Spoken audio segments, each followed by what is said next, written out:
Yeah. Overseas with it. Niggas claim they hot, where that money at? Niggas then ran up in your spot, where that money at? Strippers don't know you in the spot, where that money at? Fuck you, and that fake watch, where that money at? Yeah, niggas think they hot, where that money at? Niggas then ran up in your spot, where that money at? Strippers don't know you in the spot, where that money at? Fuck you, and that fake watch, where that money at? Yeah. Slipping on my pimpin', nigga, never that. Always had more women than bitches, nigga, roger that. Money is the root of all evil, get the fuck back. We been brainwashed from a fetus just to get scrapped, scratch that. Now I'm on a mission just to get dope. Physical or crypto, from the 9 to 5 or a kick dough. When shit get cold, like the hometown of Klitschko. Vladimir, your boys out of here with the sick flow. Now I ain't no rushing, but I'm rushing through this budget. I turn the booth into a gun, raise the way I'm busting. I caught the whole onion and I got it from my cousin. In and out of traffic, toe tagging, we be hustling. Understand and shine first and realize your time worth. Can't be rich until you enrich your mind first. But I'ma be ignorant with my black ass and probably swipe my black card to blind black mask. Yeah. Niggas say they hot, where that money at? Niggas then ran up in your spot, where that money at? Strippers don't know you in the spot, where that money at? Fuck you, and that fake watch, where that money at? Yeah. Niggas say they hot, where that money at? Niggas then ran up in your spot, where that money at? Strippers don't know you in the spot, where that money at? Fuck you, and that fake watch, where that money at? Yeah. That moolah, that cheese, that fettuccine, that guala is what a nigga after, so holla at me tomorrow. I'm looking for investors to throw some bread at the startup. Straight to the top, I'm cream of the crop with the product. Money isn't everything, but in this society, you gotta have funds to have fun, so don't lie to me. 153 million the fucking lottery. World keep spinning, I just mold it like fucking pottery. Fuck that poverty shit, my niggas gotta get rich. Hip hop over everything like hippopotamus clicks. Niggas wanna hate, that be on some anonymous shit. People wanna relate, they wanna be a part of my clique. We are not with the shits, the toilet did not get fixed. All less fail, every door come off the hinge. $1 million in my bank account, the sweetest revenge. 75% in the savings, making some sense. Niggas say they hot, where that money at? Niggas then ran up in your spot, where that money at? Strippers don't know you in the spot, where that money at? Fuck you, and that fake watch, where that money at? Yeah. Niggas claim they hot, where that money at? Niggas then ran up in your spot, where that money at? Strippers don't know you in the spot, where that money at? Fuck you, and that fake watch, where that money at? Yeah.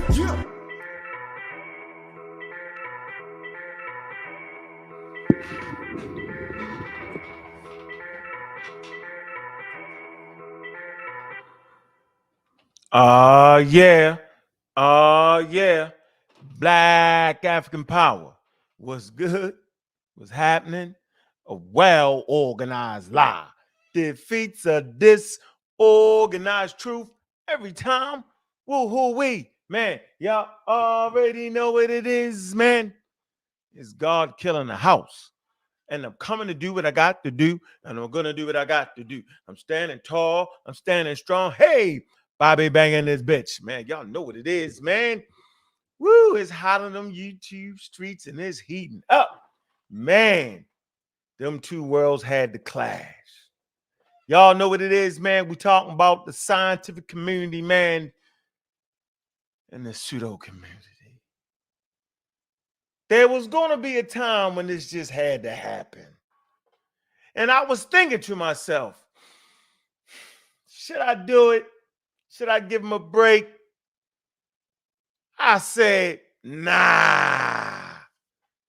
If I let it go today, it'll be a bigger problem tomorrow. So we're going to take this as a learning lesson. Now, since I got all the answers to the test, I will not disturb the friendship. But I'm letting y'all know, all y'all running around through the TL, A, B, C, D, and trying to play with the meta-nature magic, you're in trouble. And every time you pick up a scientific article, you're in trouble. Science is undefeated, man. Y'all know what it is, man. Y'all know how we do it around here, man.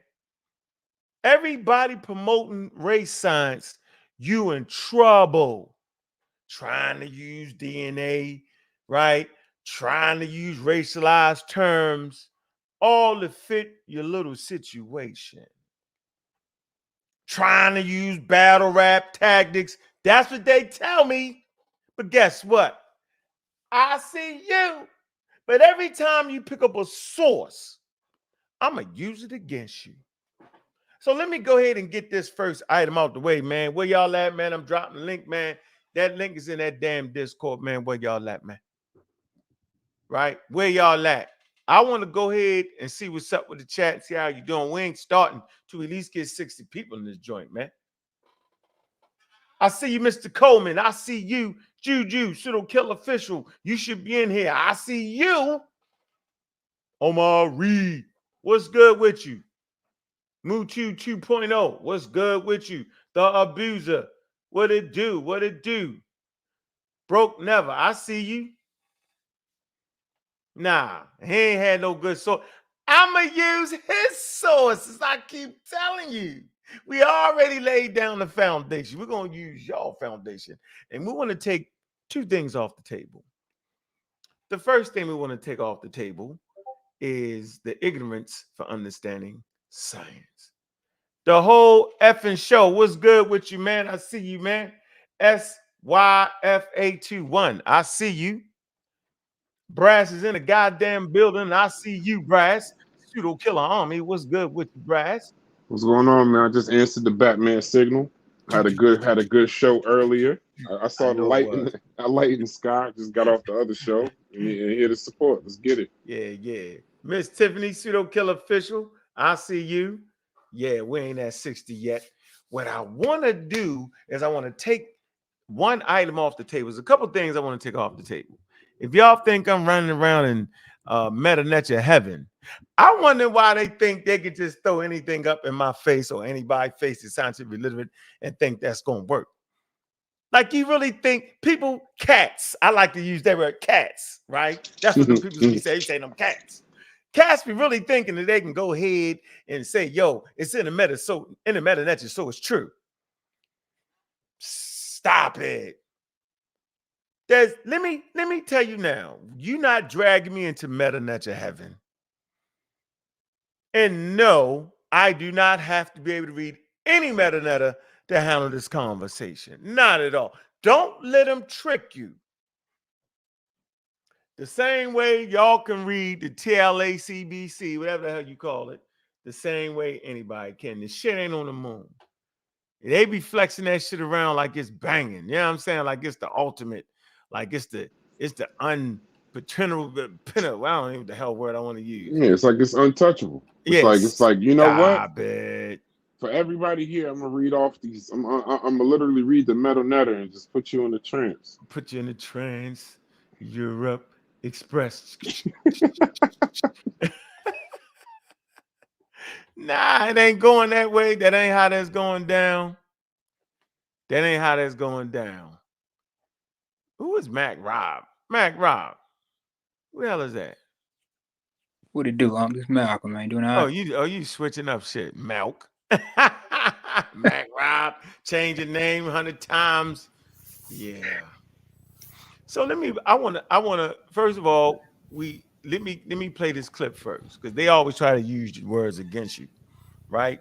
But this is why the system was actually put together. When you practice scientific literacy based off of more information, man, you can always change your mind, right? Now, if they change their mind, they whole shit fall apart. I'd rather be a flip-flopper to the right information than a standing tall on some bullshit. Let's get that straight. Anybody that practice scientific literacy clearly understand, right, that based off of more available information, you can change your mind. If you misspeak on something, you can say, I misspoke, I was wrong. If you hear something, if you say something, right, and you can't support it, then say, man, those statements that I made can't actually be supported, and I changed it. That's what they can't do, because if they do it, their whole ship continues to sink. But for a person that's scientifically literate, that's when you grow. So let me get the first clip out the way, right? Because they want to try to ride and get you. Let me see. I think it's right here. Right? Let me show this, and we're gonna get right into the little video. Right? We're gonna play the video. I want y'all to see the video, and we had that conversation. Right? We're gonna hear how they really do it. I see you, DQ, pseudo killer official. What's good with you? Man, Mac I'm Rob, good, pseudo killer King. I'm official. good, baby. In the damn building. Here we go. Let me play this clip real quick. This is from the archives of Smash RockWellington. No, I don't want this one. I want nope. I don't want that. Let me see. No. This the one I want? No, I don't want this one. Well, I think this is Reggie. Reggie stay wild. Let me see. So saying that you don't need to know the meta is problematic because you can't find the words to verify. Yo, I was just now leaving because I was looking for my phone charger that whole time. I'm glad you holding it down. I'll tap in like 5 minutes. Okay. Thank you. Hold it down. Thank you. Yeah. So that's all I'm going to do. So what we're doing is we're reading into the culture on these particular terms. That's all that we are doing. Okay. Now, so your bar will make your body bind, right? A set makes you great in the place where she was born, the great goddess in her birthplace.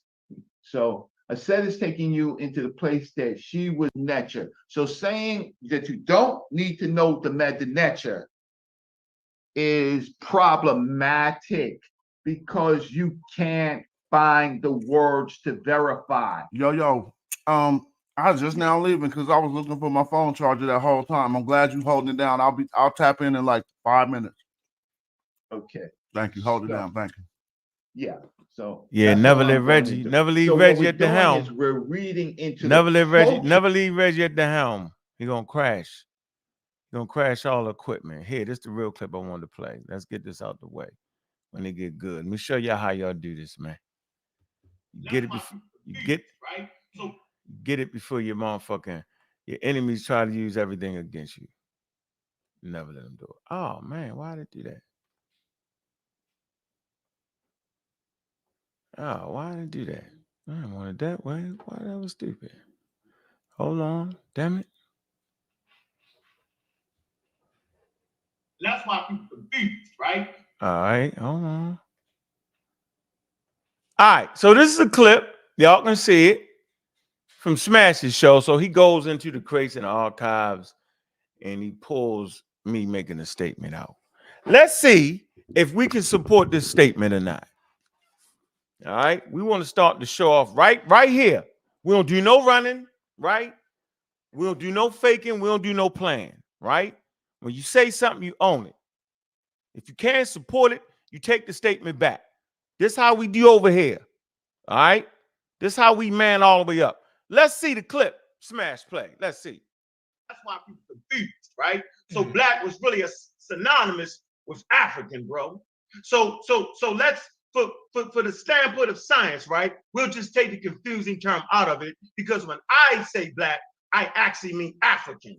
Right? You don't fuck with Smash, boy. I got too much time on my goddamn hands. So when you say black, you mean African. So watch this. Now let me grab the other clip. Let me put that with it so you can hear the context that was played in front of it. All right, let's get it all together, and then let's see if we can support that. That's how we're gonna do this. Hold on, let me see. God damn, I got this all messed up. Let me get this right. Hold on. All right, hold on. Let's see.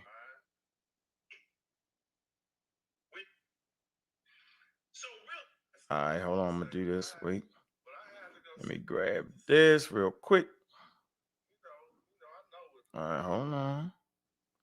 Cause see, now we serious. Now we ain't playing. We going all the way in. We ain't half stepping, yo. We taking the fucking metal home. Is what we doing. We gonna show everybody just exactly what science is. All right, here we go. All right, let me grab that. So y'all heard that, right? When I say black, I mean African. When I say African, I mean black. Can I support that statement today? I don't actually think I can. All right. Not an issue for me. Might be an issue for everybody else, but not for me. All right, hold on. Let me get this other. All right, here's the other clip. Let's listen to the whole thing in context now. Stop wanting to say black, but I had to go see what was the source of that. I know what it look because I've been around. All right. So let's listen. So really, when back in the day when they were saying black, they was talking about Africans. Then all of a sudden, right, when they realized that Egypt was in Africa, then half of Africa was just black people. I remember that. They called it the dark continent, right? And in the midst of their racism, niggas came from the dark continent, nowhere else. Then when they got there and seeing them great monuments and all that shit, rising and breasted in them, then all of a sudden, you know what I'm saying? It was they ain't black no more. They half black. So now you got the full context of the statement. I was talking about how when the Europeans first arrived in Africa, right? And the video I'm gonna play is gonna talk about that. Gonna talk about when Napoleon and them came in with their scientific expedition, right? And they was looking at the civilization, and they had already called Africa the dark continent, right? And so they couldn't really explain why that this civilization that was in Africa was older than their Christian nations. It baffled them. It threw the whole timeline off with Christianity, Judaism. How in the hell can this civilization be older than the world itself? It threw them. Okay? They was like, man. And at no point would they allow what they considered to be people who couldn't think backwards be the head of that type of civilization. This was racism at an all-time high. But when they got to looking at the cranial records and all that, and the bones and everything, they started to realize that it was different phenotypes there. And they was like, man, these ain't black people. These are Caucasian, dark-skinned Caucasians. They started that trip. They say, well, the black people that are there, they use the word, the Negroes that are there, they was like the Negroes that take care of our homes that we have enslaved. They in every home, these Negroes in Egypt, but they like the Negroes are in our homes. They slaves. And so the context in which I was making the statement was, so black. So for me, Africa was black. Dr. Ben and them, they made the term Africa synonymous with black. And so today, right, I can't support that statement because guess what? Africa is not synonymous with black. Africa is actually synonymous with one of the most diverse populations on planet Earth. So it don't matter what statement they pull, what kind of games they try to play. If I can't support that statement right now today, right, then I'm not going to support it. So to make the statement that when I say black, I mean African, that will be wrong. You can't say it. So let's get that shit up out of there and let's move the fuck on, because that's how we do it around here. Simple as that, yo. Can you support that statement? No. Why? Because the population in Africa is very, very diverse. So that's what Dr. Ben and them got off the rails. The two don't necessarily have to match up. Now, you have dark-skinned people in Africa. You have light-skinned people in Africa. Absolutely positively. And it's part of the diversity of Africa. So that's where we at. Now, let's get into some experts here. Real quick. Don't let them get you. Don't let them trick you. Don't make them think you got to be stuck with anything. No, you don't. This is how we learn, right? Make them do the same thing. Bro, you made the statement. Can you support that? Yes or no? Wild, ain't it? Get into the video real quick. Or should I make him support the statement? Should I kill him in the first inning? Yeah, I'm gonna kill him in the first inning, then I'm gonna go ahead and play it. I'm gonna get him out of here early. Yeah, I'm gonna make it. Yeah, I'm gonna get him out. Yeah, let's get him out early. Let's get him out early. Where you at, Juju? How you doing? I'm good, thank you. Yeah, we man's up around here, yo. Yeah. So what? So what? I said it. Now what? Can't support it. Now what? That's where we at. Right. That's why whenever anybody says something, make them support it. That's how we do that. I think that's the best. All right. So here we on the screen, we're gonna have Smash is actually, god damn it. He's actually reading a source. Now, y'all know how we say it around here, man. They say a pseudo always died they damn source, though. Always. Whether they got one or not, they gonna die. Yeah, that's the running thing. Reggie is spectacular in this approach, right, to die at its sources. So what we see here is what? Genetics of African population health and disease in Cambridge studies. In biological and evolutionary anthropology. Well, let's hear what he got to say. And then we're going to read the whole damn thing. Let's see. The source obliterates him. This is crazy. Now, you know they always, first of all, at this point, once I read this, the contest is officially over with, and it's called checkmate. All that, the population got taken away and all that, right? Eloquently, Samantha Kayada is going to explain that. And going to explain why Reggie and Smash RockWellington are absolutely wrong. And anybody that follow that tobacco, watch this. Don't bring sources that are shrouded in science because it will always go against you. Arabized Africans, the ancient Nilotic people from Alexandria to the Khartoum and parts of the Maghreb. Many populations, excuse me, I gotta finish. Somebody finish it. I gotta go get some water. It basically say many populations have multiple ancestry and there are multiple descendants. So again, this is a testament to not this. That's a good source. Yeah, it is a good source. You hooked me up on this, but it's saying it says, let me just read this before we go. Neither of these people disappeared, but via interactions, they were changed. So my argument is they were changed. But I'll be right back. All right, hold on. Wait, no, Garfield, come on, don't die. That's my point, yo. If you thinking a population would look exactly the same, hold on. Where you at, Juju? You ready to get the source? We're gonna read the source, Juju. You ready to read the source, Juju? Sure, I'm ready. All right, now, okay. Now here's the source. This is it. All right, this is the whole goddamn source, right? Here's the book. Not cherry picked. Here's the book. Look, here's the book. Yeah, even that part that he was reading, he died, right? If we go back to the if we go back to the part that he read, right? No, this is no cap. You know how we say it. No cap right here, right? If I just, can y'all see? Hold on. If I just slide back a little bit, right? And I'm not sure y'all can see it. It says neither of these people disappeared, right? If you read it, so we want to read it. Right now, in the full context of what's going on here, man, this doesn't make no damn sense. Okay. Go ahead, Juju. This will be page 19. All right. In the actual section entitled, I'm telling y'all, get the book. All right. They're not getting past this book. It's called Human Variation in Africa. Very, very eloquent. Go ahead, Juju.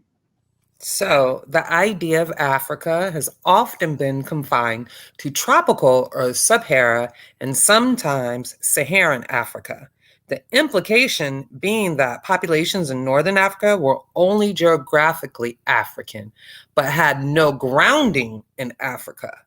Conceptual clarity and descriptive precision are what is needed in new discussions of Africa. Now, hold on. So now we got to get some clarity, right? All right. And deceptive precision, right? Are what is needed in the discussion of Africa. Now go ahead. Various peoples have bioculturally assimilated non-Africans, but also sometimes changed languages themselves. Now stop. Now this is where Smash picks up the source at. Go ahead. Of course, during the Greco-Roman and Islamic periods, there was substantial migration from non-African regions and biocultural assimilation between the groups. Hold on. So do we understand what they're saying right now, right? Of course, during the the Greco-Roman and Islamic periods, there were what? A substantial migration from non-African regions, okay? And biocultural assimilation between the groups. You know what I'm saying? Meaning they made it right and they also exchanged culture. Now keep going. Next, it is important to remember that there were indigenous people there. So this is important now. Y'all see what they saying, right? I'm not gonna add nothing to it. It is important to remember that there were indigenous people there. Everybody seems to forget this. They act like they just walked into a space and was nobody. Remember that argument we had? Keep going. Specifically the Amazigh and the ancient Egyptians. So hold on. So the ancient Egyptians, the Amazigh is in this area doing the what? The Greco-Roman Islamic period. Correct. So obviously the population ain't gone yet. Am I missing this in this source? Obviously. Because they said it was very important to remember, right? You gotta remember. See, everybody see Reggie didn't remember it. Smash RockWellington, he didn't remember it. Or was they playing with us? I think they was playing. You would never bring this source. Keep going, but both of which had assimilated others after their, you got to scroll there, after their ethnic emergence and had complex biological histories prior to the crystallization of their identities. Neither of these people disappeared. Neither what peoples? Let me go back so y'all know, right? Since everybody like to play. And the ancient Egyptians, but you can go back. Go ahead. Go ahead. The Amazigh and the ancient Egyptians. Somebody playing, yo. Somebody bringing sources and playing with this scientific material. I don't play with scientific material because it's very clear and to get you caught up. And it'll make you say, you know what? I can't support that. Let me take that back. That's what science will do for you. And it'll make you say, you know what? I was wrong. I misspoke. Let me take that back. But the other side can't do it, ladies and gentlemen. Reggie can't take it back. Smash can't. He presented this. Mischaracterized the whole source. You would never bring this source. The Amazigh and the ancient Egyptians, both of which had assimilated others after their what? Ethnic emergence, and had complex biological histories prior to the crystallization of their identities. Continue. Neither of these peoples disappeared, but via interactions, they were changed. What? Neither of these people disappeared. No, they didn't go anywhere. Via interactions, they were what changed. Meaning, like you once you start, you can change your ethnic identity, man. Y'all should know that if you really studying. A person can change their ethnic identity several times in their lifetime. How about that? Keep going. We still what? What is it that we still have? Amazigh, Nubians, Egyptian, and Beja, and others who may have assimilated or been assimilated. Yeah, so you can assimilate. Do you know what assimilation is? You can start practicing another culture, assimilating to another culture. That don't mean you went no damn where, though. That don't mean you was displaced, though. Do it. Keep going. They often adopted a new language, religion. You don't speak ancient Egyptian no more. You don't practice religion no more. And you don't practice ancient Egyptian culture. So now, ethnically speaking, the people that's in the Nile Valley right now, they're not them. I'm going to say this again real slow. The language is different. They speak Arabic, right? Some of them, their religion is different, yo. They practice Islam, right? And their customs are now different. But what though, Juju? But what? are aware of their origins. And they be cussing the African Americans out saying, what is y'all doing stealing our stuff? Right, all the time. See, same way with the Native American population. Like, what are y'all doing? Keep going. We have Arab tribes who assimilated indigenous Africans in the Sahara and other regions. Yep. Another instance is that of Arabs who were assimilated by the Amazigh. Mm-hmm. They are Arabized Africans. Uh-huh. The ancient Neolithic peoples from Alexandria to Khartoum and parts of the Maghreb. Many populations have multiple ancestries, and there are multiple descendants. Identity. This is how we get it. See, now we're starting to understand why they flim flam and bim bam booming this, man. It's say there are urbanized Africans. Think about it. Whenever you go to Egypt, you will go from Alexandria to Khartoum, and they will be urbanized, y'all. That don't mean they left, y'all. Arabized. They're urbanized. So you was thinking because they was saying Allah and Arabic that they was a people that wasn't there no more, and the people that was talking to you wasn't them people from ancient times. You messed it up. They always was, regardless. Keep going. Many populations have what? Have multiple what, yo? Ancestries. And there are multiple descendants. Identity is another matter. It is possible to be a descendant of X group, go down, but not socially identified as X at present. Ah, man, yo. So basically, this is saying that y'all been sticking your chests out too far, because it is possible. The identity is another matter. It is possible to be a descendant of X group or the ancient Egyptians, right? Right. But not socially identified as the ancient Egyptians in present. Huh? Isn't that exactly what's going on? Keep going. Social rules have a role to play in determining social identity, which may not have much to do with blood quanta. All right, man. So they out the game with that. We're going to let them keep running back and forth. We're going to let them keep doing all that on that. But y'all just seen it with your own eyes. That shit out of here. And here it go. We doing this, right? Shit be highlighted, nigga. We be reading. Simple as that. Stop it. This book and not just wiki. That don't look like the wiki either. No, man. I ain't. You gotta use wiki. They ain't gonna comprehend nothing. Why would I do this? Because you just gonna bring this as a source and gonna mess it up. Why would I read this? Because they're gonna always mess it up. Gonna mess it up. And they're gonna use it against themselves, and they're gonna mess up the competition. Now the competition is over with. Man. Really? Is that how easy that was? Is it just me? When you come for the king, you better kill him. Don't bring no scientific sources. Somebody want to add, I see you, Sosa. King Sosa in the building. What's going on, bro? Yeah, man. Peace to everybody. Peace to the chat. Listen, man. Don't bring no bow and arrows in 2023, family. Are you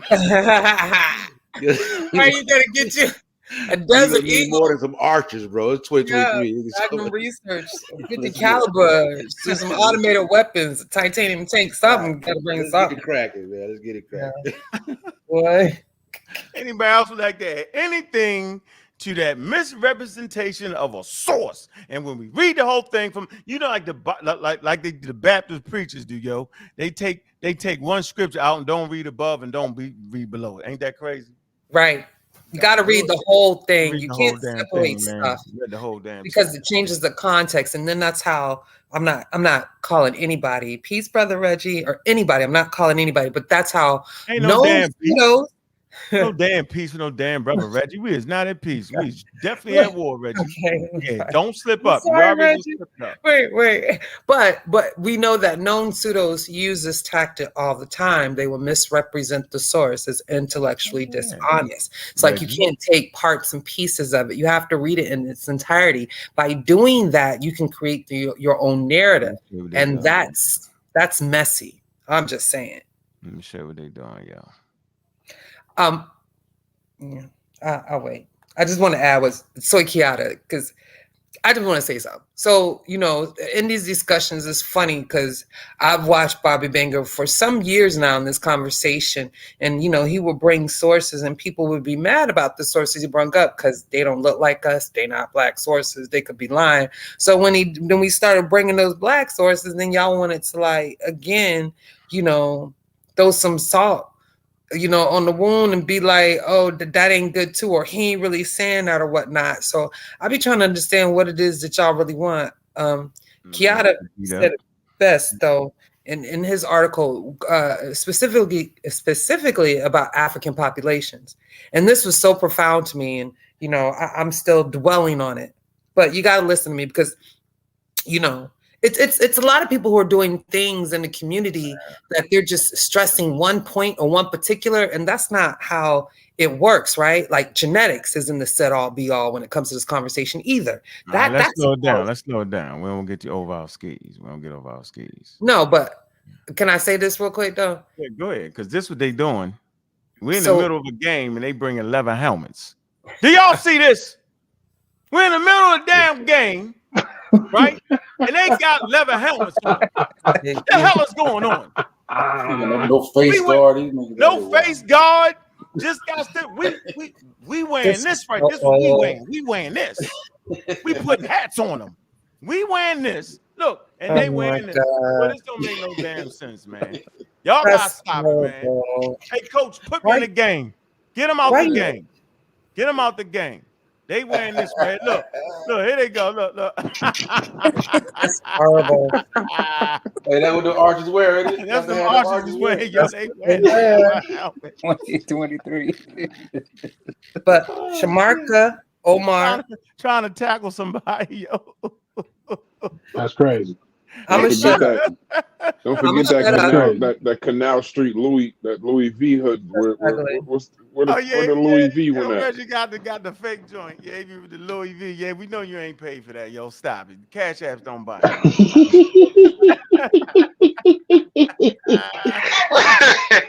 I'm tripping. Y'all going hard. Nah, yo, we having fun, yo. That's what we doing. That's what we at.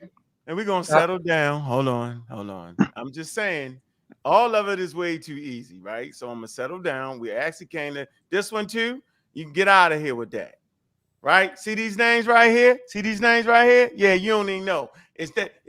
Look, the expert, right, on mummification is this lady right here. Salima Ikram. Yeah. Archaeology. Yeah. Hold on. Here you go. Look. Yeah. Yeah, I'm going to put my money on her. She's an expert in mummification. See, you didn't know. You was talking. This is a scientific article. But I'm going to back off that for a minute, and we're going to get right to our video at hand. Does anybody want to add something into it before we play the video at hand?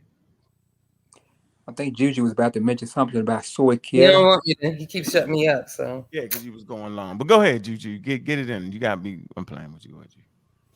Dr. Shamarka, Omar, Yaya, Keta said that African populations can be described, but they cannot be defined. Y'all keep that in mind. I'm done. Oh, damn.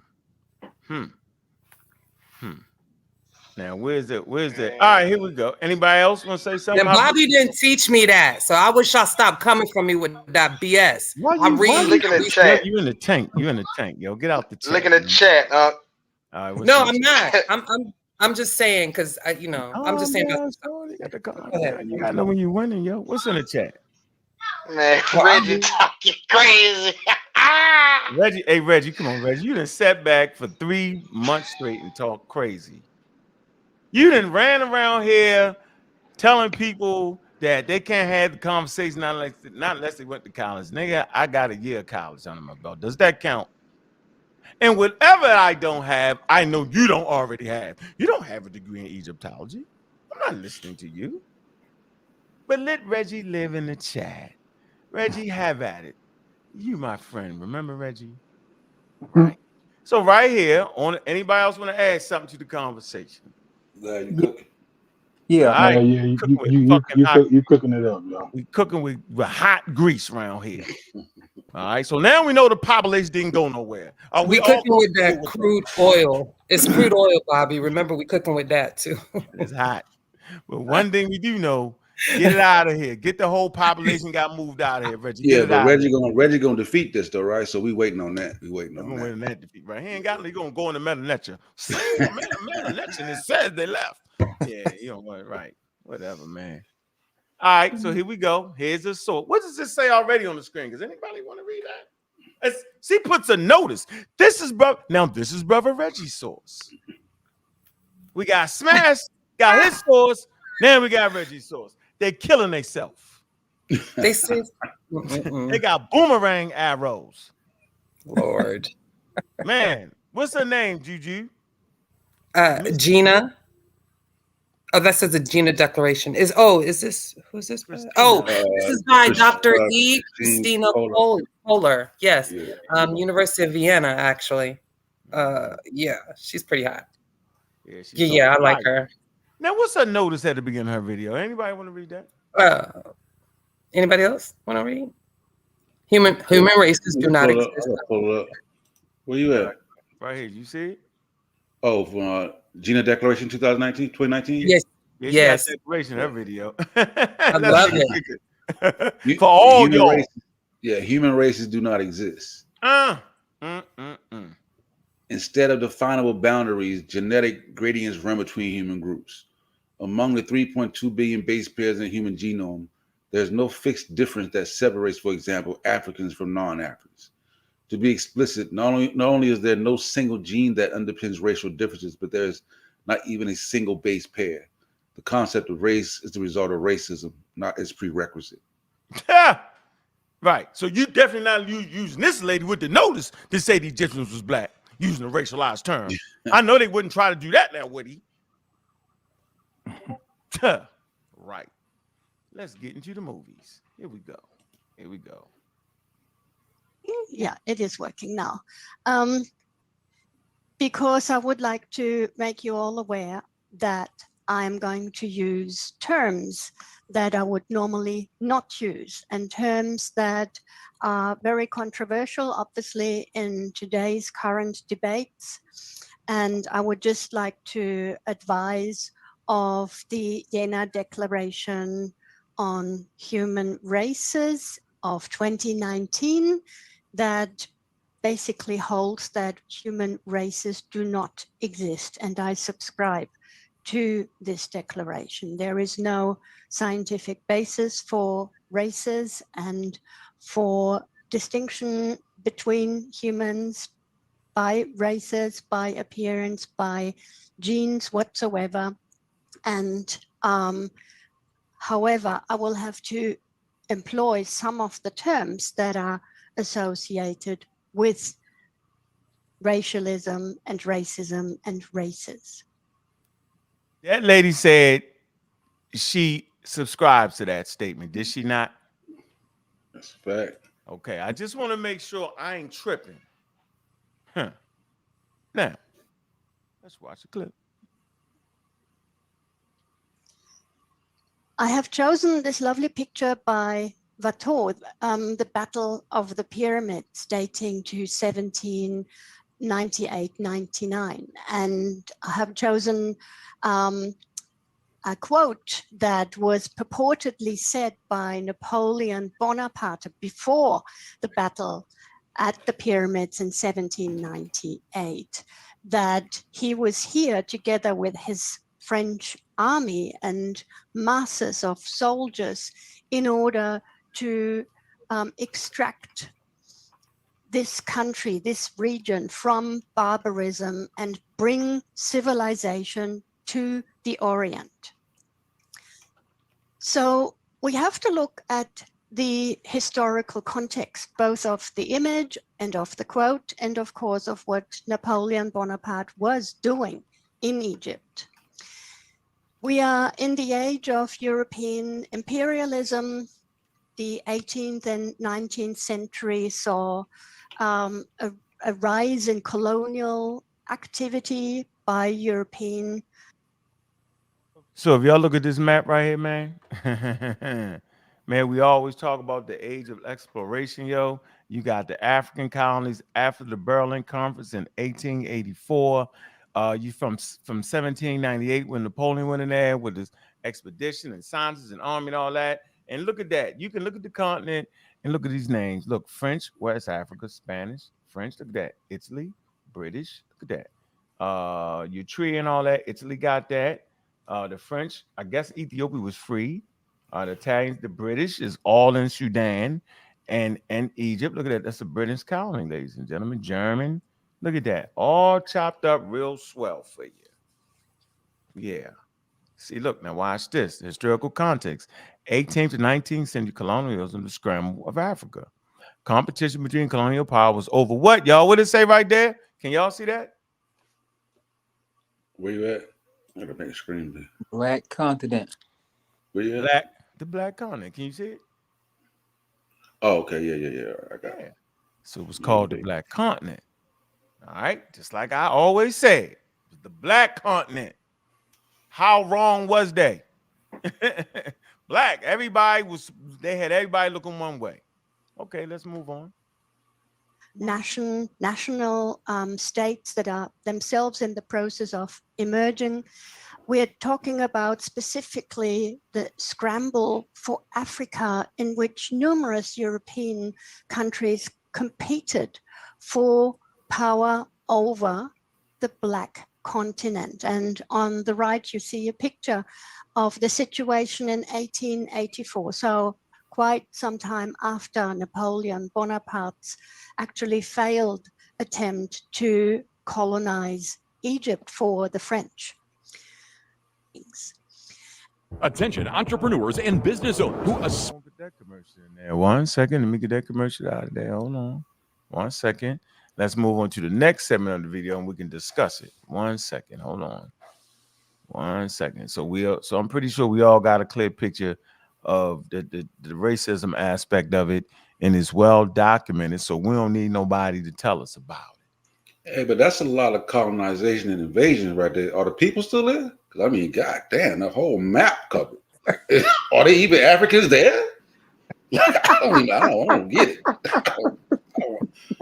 don't understand. That's crazy. That's crazy. Oh man, they brought their women and children and families. Covered the continent with Europeans. Yeah. Oh man, that's funny right there. Hold on, let me get the video. Hold on. Yeah, man. That go to show that you can invade, take control of a place, and not displace the population. You don't need to replace the population to control the area. You know what I'm saying? To control that. You don't need to do that.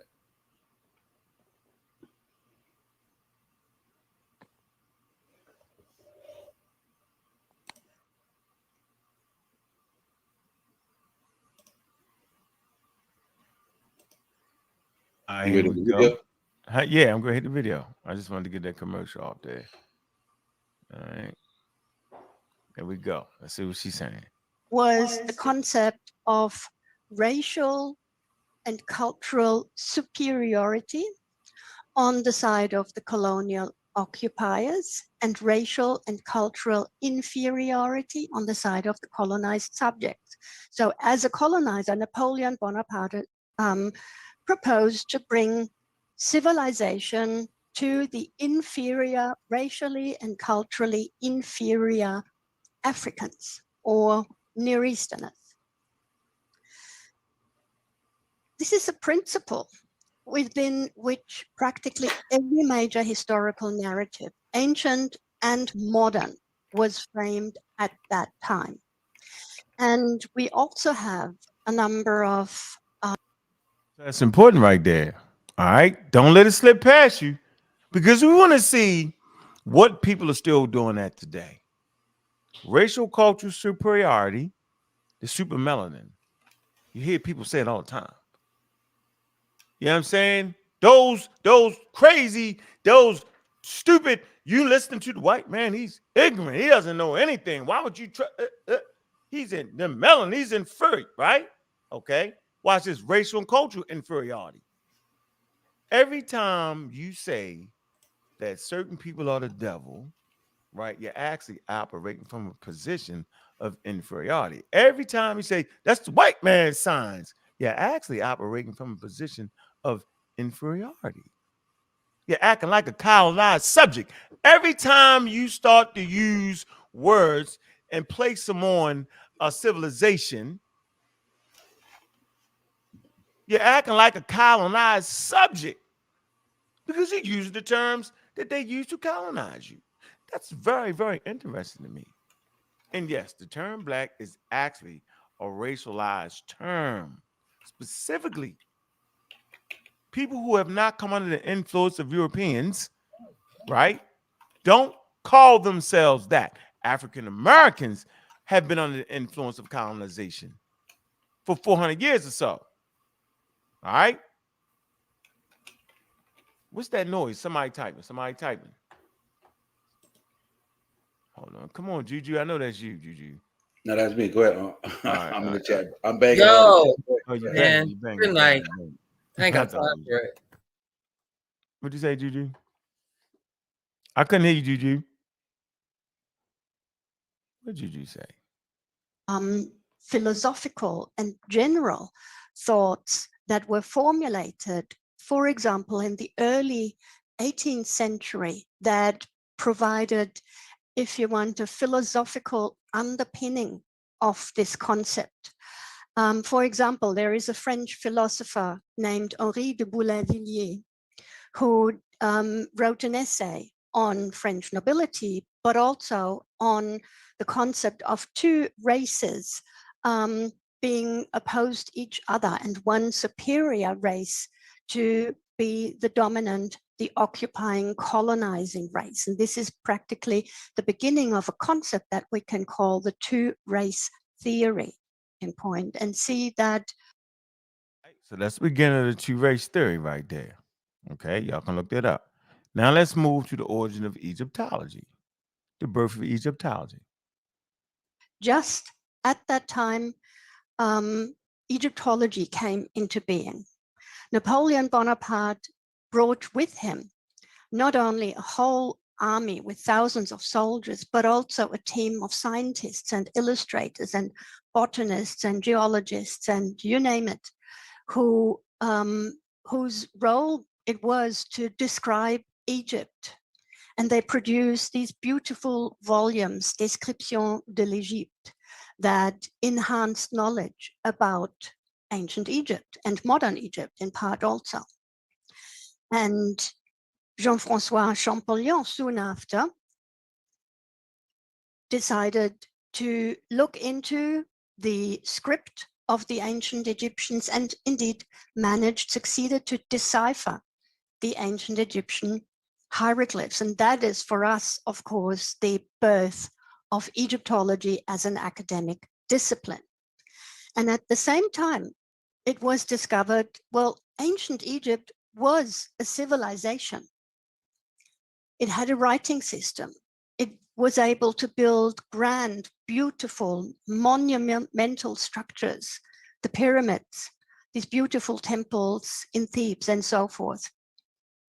But how can we explain that? This was a conundrum that 19th century scholars saw themselves confronted with. How do we explain that on the black continent of Africa, this amazing ancient civilization could actually emerge?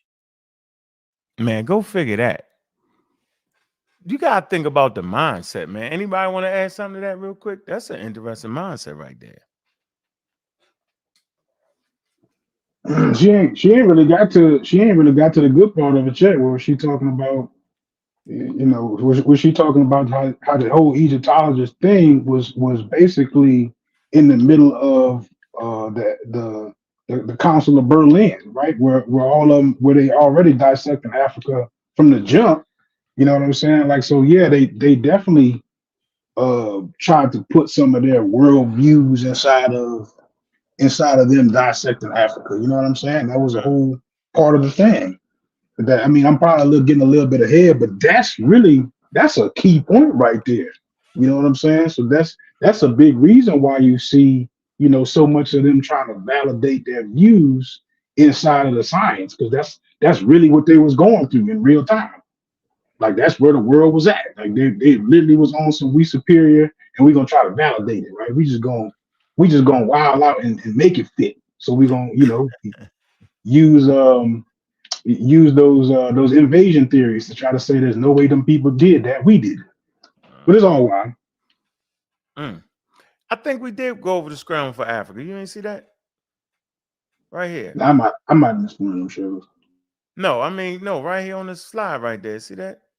That's European imperialism. You see the scramble for Africa. You missed it. Or she gonna ask you saying she gonna bring it up again? Yeah, she's gonna bring it up in that particular way. She's gonna talk about them actually dissecting. Yeah, she's gonna bring it up. All right, I got you. Okay, all right. Let's move up a little bit. Let's move up. The external origins of Egyptology. Let's see. What they suggested to be the scientific foundation for racial hierarchy and the two-race concept, and also the origins of Egyptian civilization. One of the earliest scholars was Franz Ignaz Brunner Bey, who was himself a German physician, anatomist, and anthropologist, who traveled with expeditions to Egypt. And he was probably one of the first, if not the first, scientists to analyze ancient Egyptian skeletal remains.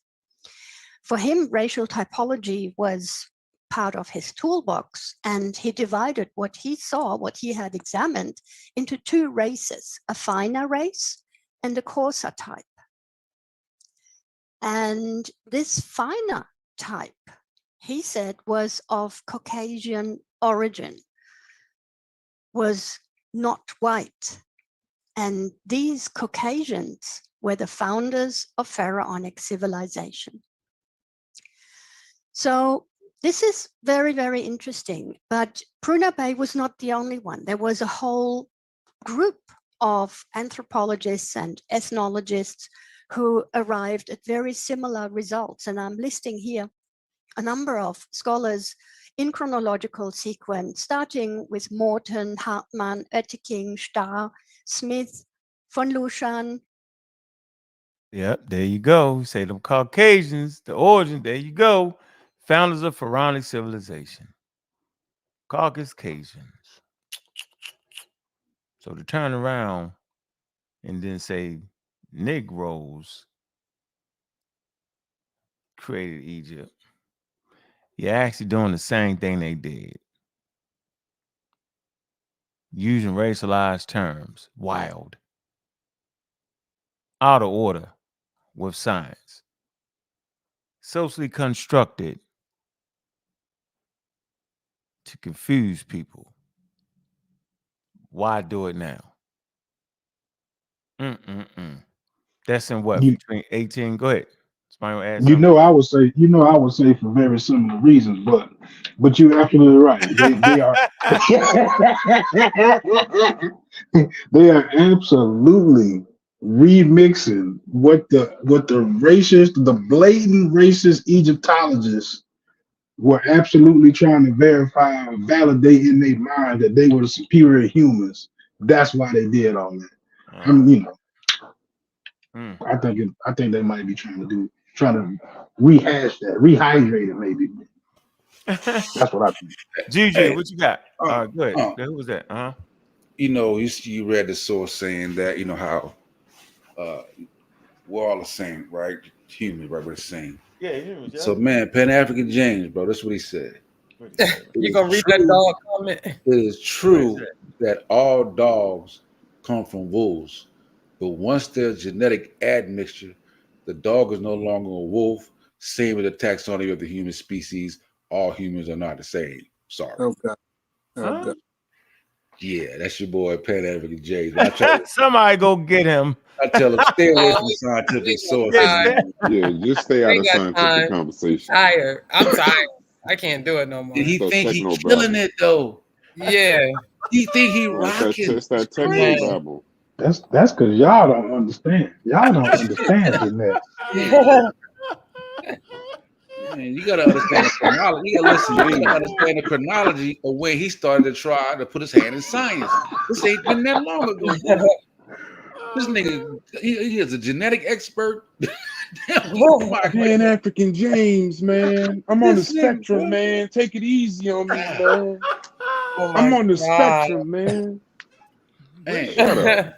Yeah, we got some chads in the past. Look at this one. He never understand. Look, they are proving smash point. I'm lost. He said that the white No, we're people not. said that they was the Egyptians before the modern day Egyptians. Huh? He ain't Huh? gonna say that. That good guy, boy. I tell you, you're a special one. And look at Reggie. Look at Reggie. Look at Reggie. Let them keep talking. Shut up, Reggie. Like, Yeah, What you've in been the talking for world? 3 What in weeks. the Shut world up. could that Wait. mean that they was Egyptians before the modern day Egyptians? Yeah. Don't even try to What does decipher that that even madness. mean, dog? I don't know. We just read the sources say that people ain't went Oh, nowhere. I don't know Let either. them Maybe talk. when it's all over, he'll come on and clarify that. You know what? Yeah. You That know what doesn't killed make me? any sense. Logic. This says probably the first scientist to analyze ancient Egyptian skeletal remains, and we just supposed to ignore that. It's right there in front of your face. Just ignore it. No, Just- forget him. Let's listen to Reggie Mabry. Man, hush. Hey, you know, if Reggie was Hey. doing his job right, you wouldn't even need this white lady up here. But since Right. Reggie Right. misrepresents shit, now we gotta go get this white lady Right. to explain this shit to Right. niggas. Right. Golly, If bro. he did his job, yo, we would not. He would fix the things that Dr. Benham got wrong based off of limited available data, right? You know what I'm saying? He would fix that and he would be a superstar. But no. He got to be the damn champ, the paper champ, the fake champ. He don't want to do it the real way. He don't want to deal with the experts. You know why? Because it goes against, right, what he believes. He don't want the data. He don't want to deal with the raw data, right? He wants to promote racism. Wild. I don't understand that. Man, the conversation has been over with. If you read all this, they got some serious sources on here.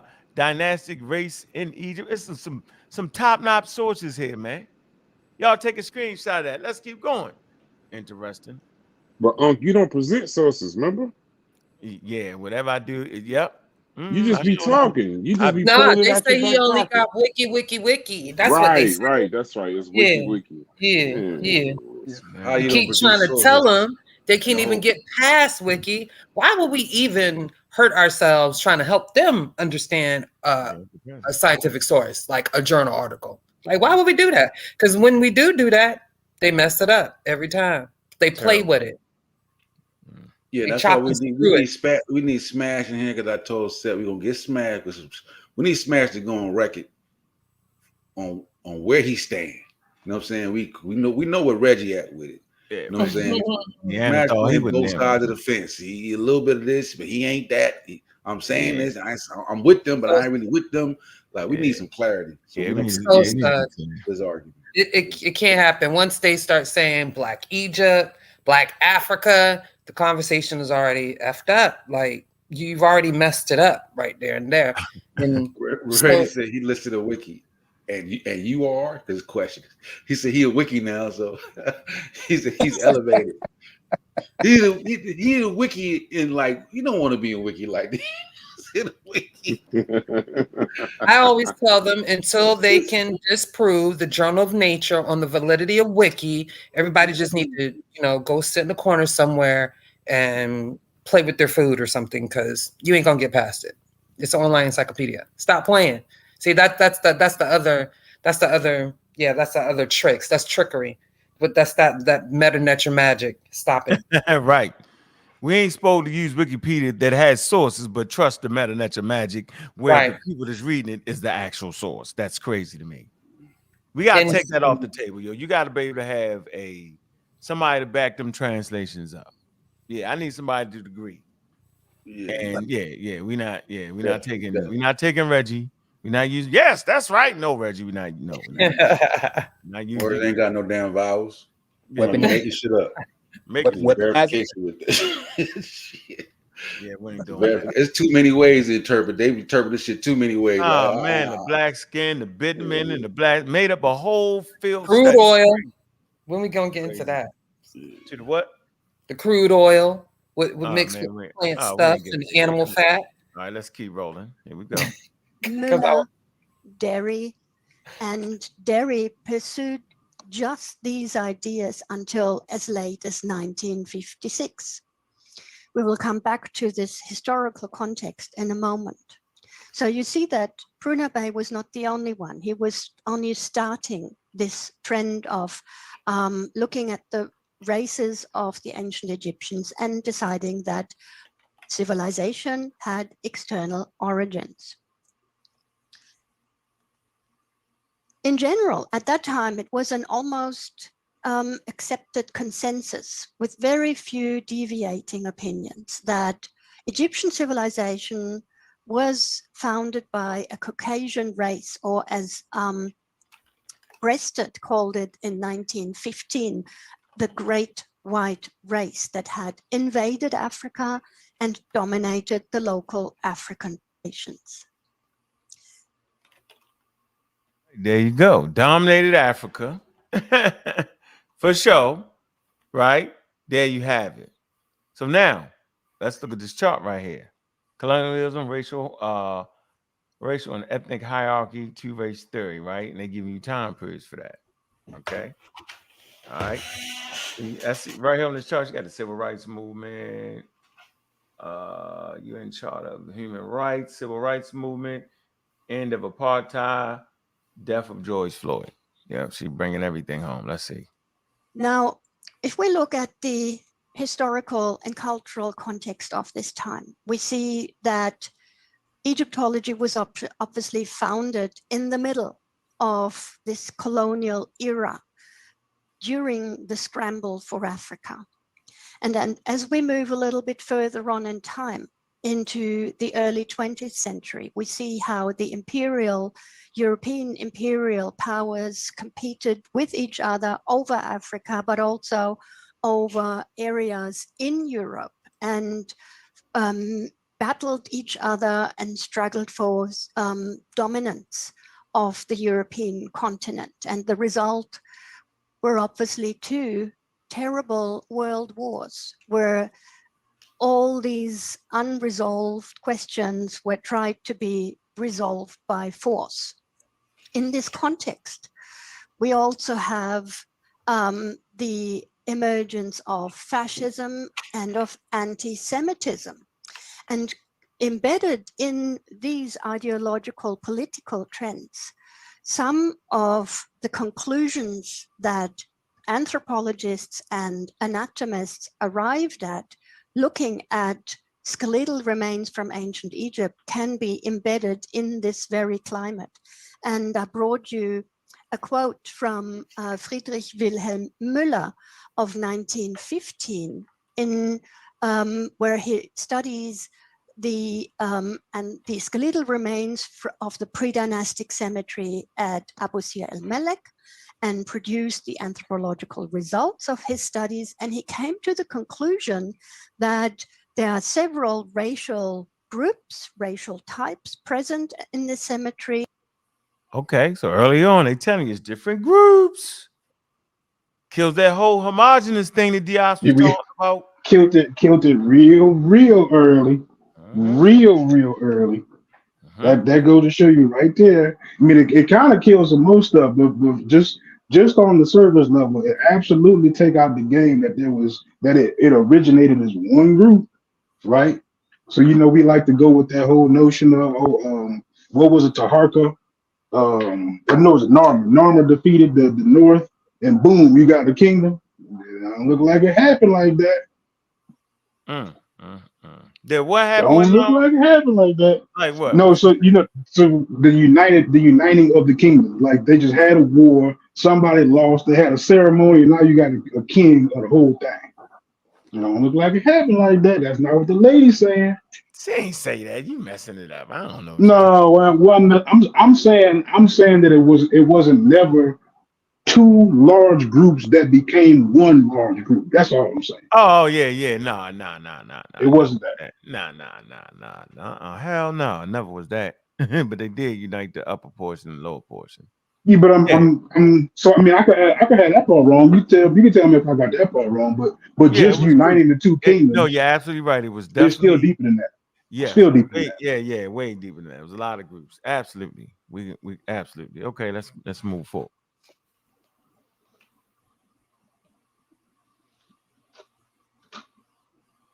You can see at the top the blue and the right and the red arrows, they represent the cultural and the historical context of the time. And then you have in green a number of concepts that started to trend in the 19th century and that found an application in Egyptian archaeology. These are, for example, the so-called Hamitic migration theory, migrationism in archaeology, ethnic interpretation of culture, a racial or biological distinction of cultures, and a historical retrospective approach.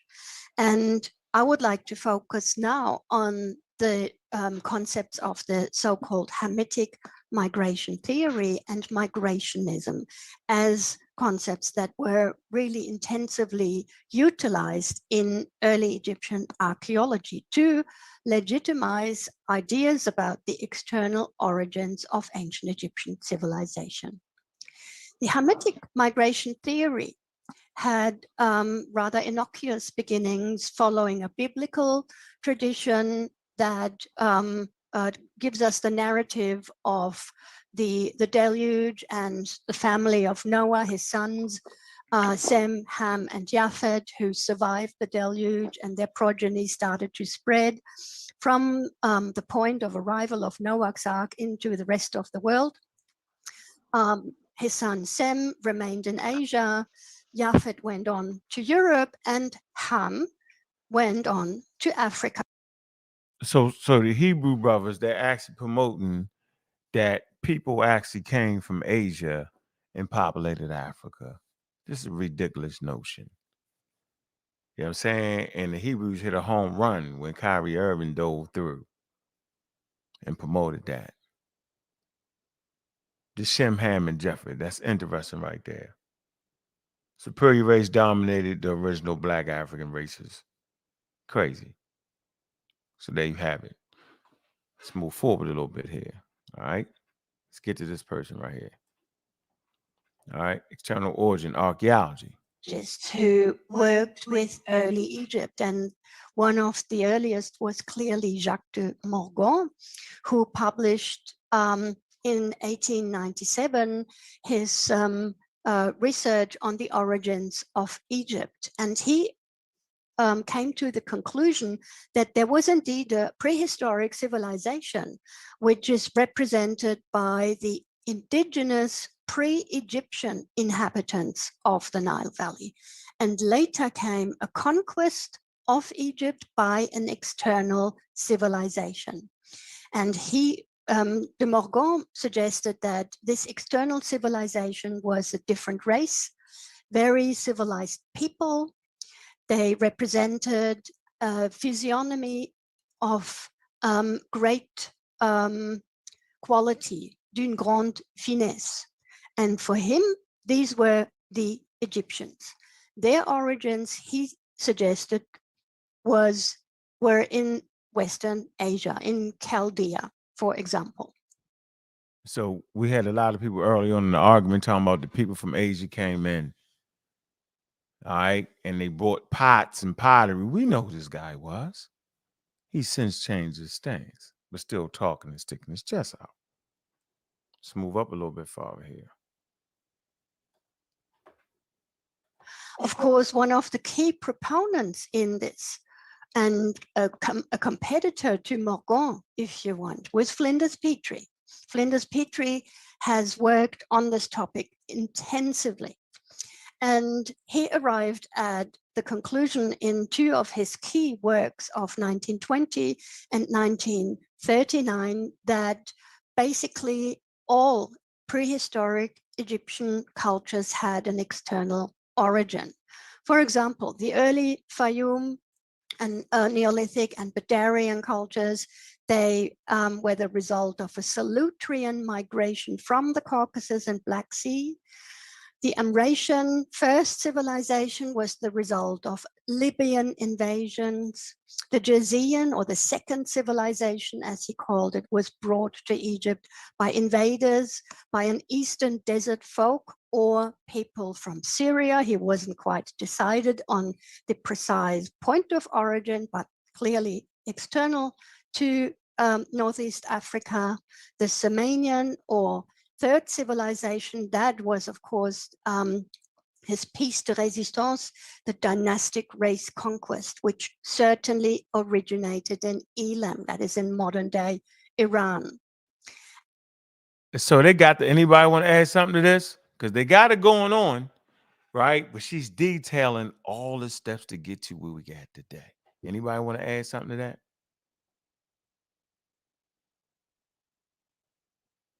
No, she cooking right now. Let me move up here.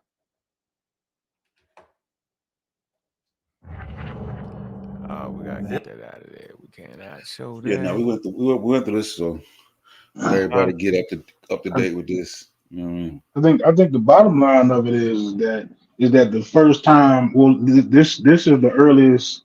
I've heard of the invasion race theory, right? I had no idea that they was talking about invading races in the 1850s. You know what I'm saying? Like, so we ain't moved off of what they were talking about in the 1850s. That's kind of wild, man. Kind of wild. Yeah, because that's what they was confusing. Not confusing. Wasn't off that damn had to do with that goddamn the Prester John thing. The Prester John. I thought that was that the Christians, where they was the Portuguese made up a name for them to come in, and I thought that's what that was. I thought that was some different group of people. I was thinking, but I know it led to them.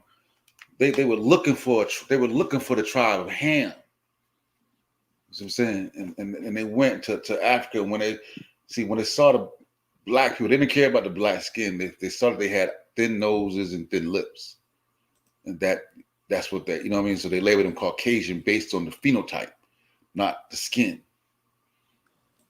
Well, the truth, you always get foolishness from unscientific conclusions. We're having a typological conversation in anthropology in 2023. There are no different races. There's only one human race. And we know that the greatest genetic variation is on the continent of Africa, and we know why, because they have been there the longest. I mean, it's just ridiculous. The misinterpretation of genetic data, of migration patterns, losing or misunderstanding human diversity based on what we visually see, and thinking that what we see is the total description of the people that we're actually realizing are witnesses. Destroying scientific conclusions, interjecting while reading scientific data. It's just awful what we're seeing on other channels, and it's misleading to the people, and it doesn't represent true science. Yeah, it don't. Yeah, the sources itself speak volumes, man. Yes, let's keep it rolling.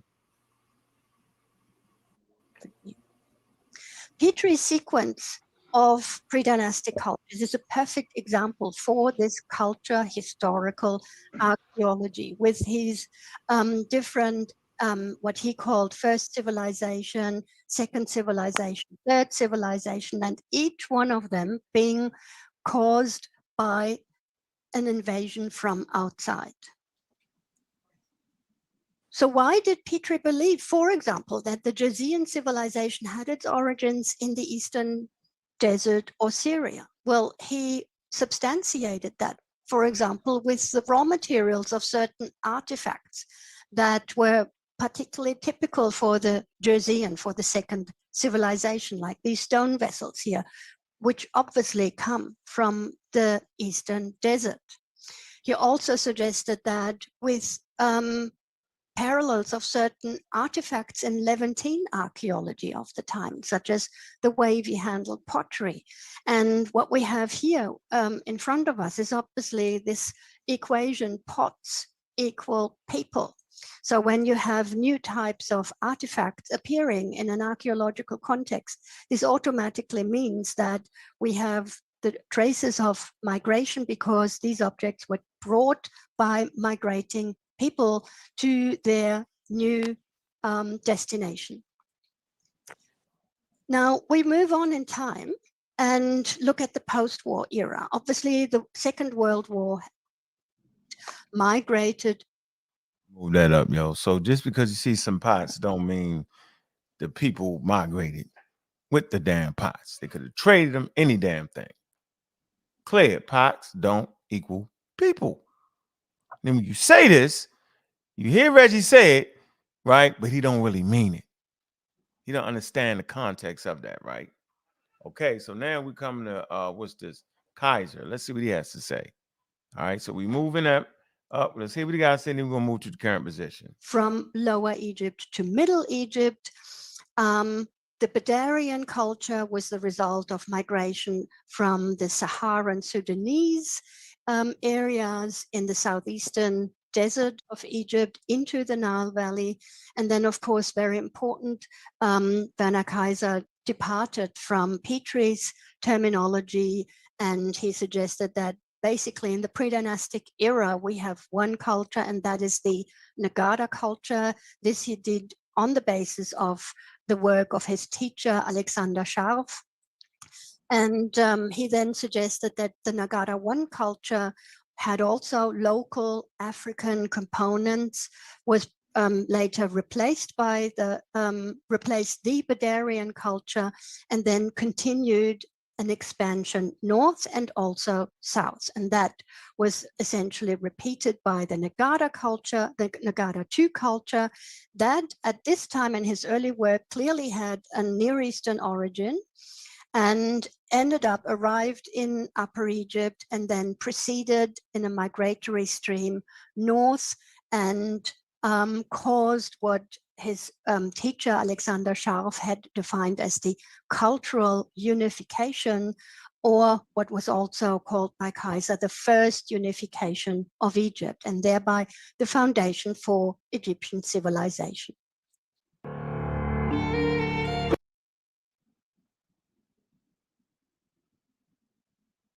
All right, so now I'm gonna move it on to the modern times. Let me get this daggone commercial off here real quick.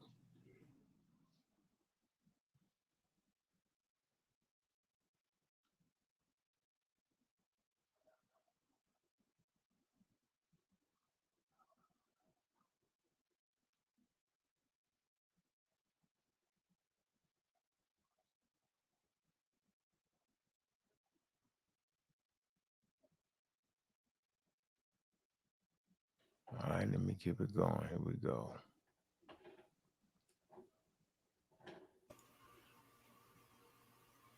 Here in this graph is now a comparison between Kaiser and Petrie. You can see how much Kaiser owed to Petrie's work, but he tried to modify Petrie's views, which were at this time already considered absolutely extreme and not viable. So Kaiser took this concept and modified it to.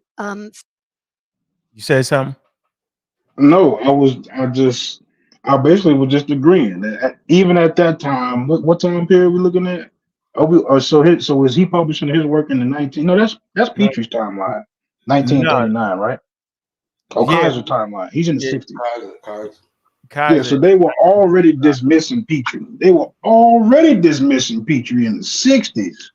Yeah. Well, hell, if you, yeah, 1955. That's when UNESCO makes that statement in 1950 that there's no race, and explain why.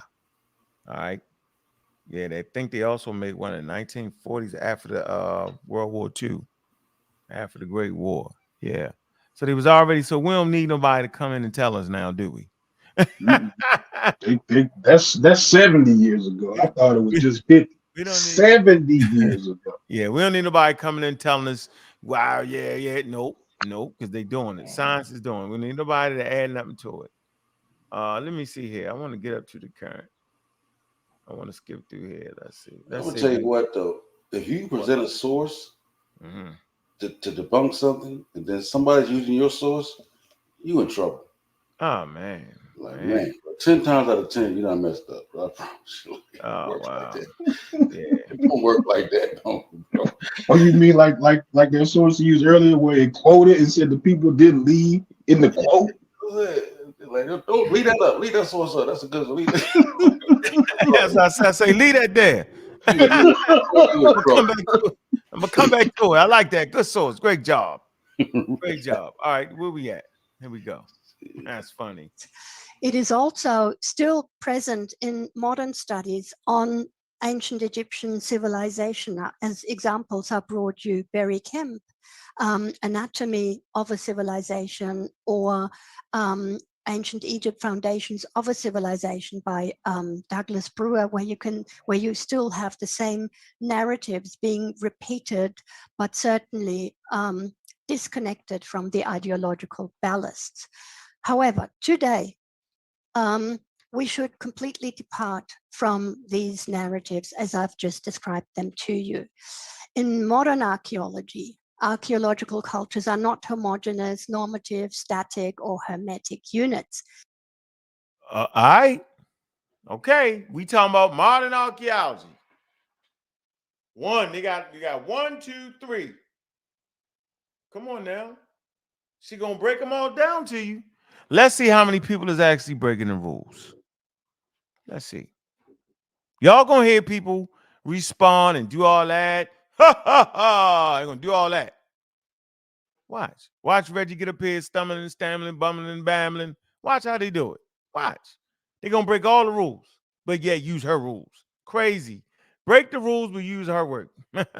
Ow. There is no ethnic component.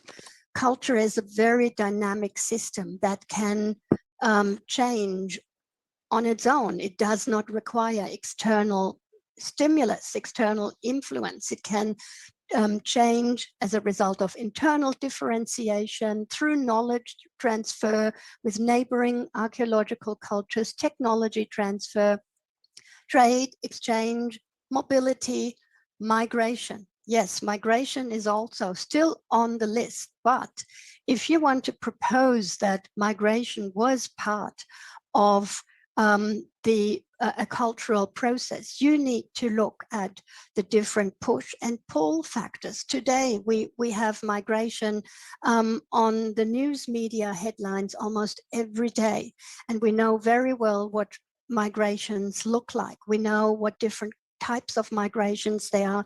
We know what made people decide to leave their home countries and what pulled people to a new region.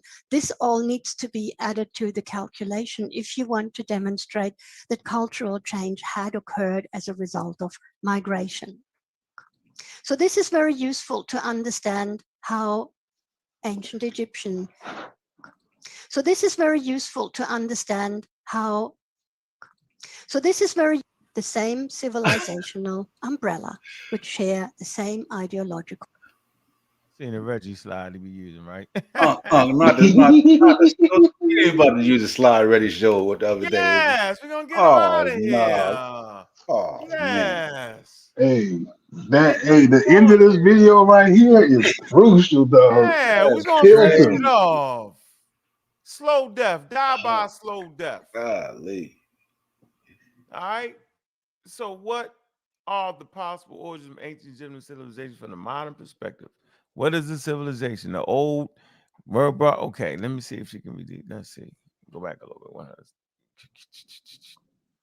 Nah, we're gonna keep. We want to get you them damn slides right here, ladies and gentlemen. Reggie uses her work. She put a disclaimer at the beginning of the work. She basically said, Reggie, stop using the racialized terms to describe Nile Valley African civilization, but yet you do it, but yet you use her slides. I am amazed with this. And then watch how many people act like he didn't do what he did. Of course he did. And if you run your mouth too much, Reggie, I'm gonna show you using her damn slide. Reggie, Dr. Reggie. Framework. So this is very useful to understand how ancient Egyptian civilization could have emerged. We are looking at a long cultural process starting very early in the 7th, 6th, 5th millennia BCE with the increasing aridization of Northeast Africa at the end of the Green Sahara phase. We see a contraction of human groups in the Nile Valley where they have more dependable ecological conditions. We see a lot of mobility and unorganized migration. And what I understand of this here is if we just look at one little section of this green arrow at the top there, we see small groups doing their rounds, as Heike Riemer once expressed it. They are not settled human groups. They are living a nomadic lifestyle, if you want, and they move around with the seasons. They meet other groups. They have interaction. They go back and forth, and this is how we have to visualize these unorganized migrations of small groups, and also a high degree of mobility, which brings us knowledge transfer, trade, and exchange. So that's important. That little that's piece checkmate. right there was deep, right? So how many people actually talked about this occurring? Nobody. Y'all see that round circle right there? She's showing migration within the circle, within that little piece right there. See that green arrow? She's showing how different movements, unorganized, back and forth, culture exchange. That's just in this one little area. And all this can occur in all these areas here. Now y'all starting to get a clear picture because it's an expert speaking. And she doesn't have an axe to grind. She's dealing with the available data on the situation, ladies and gentlemen.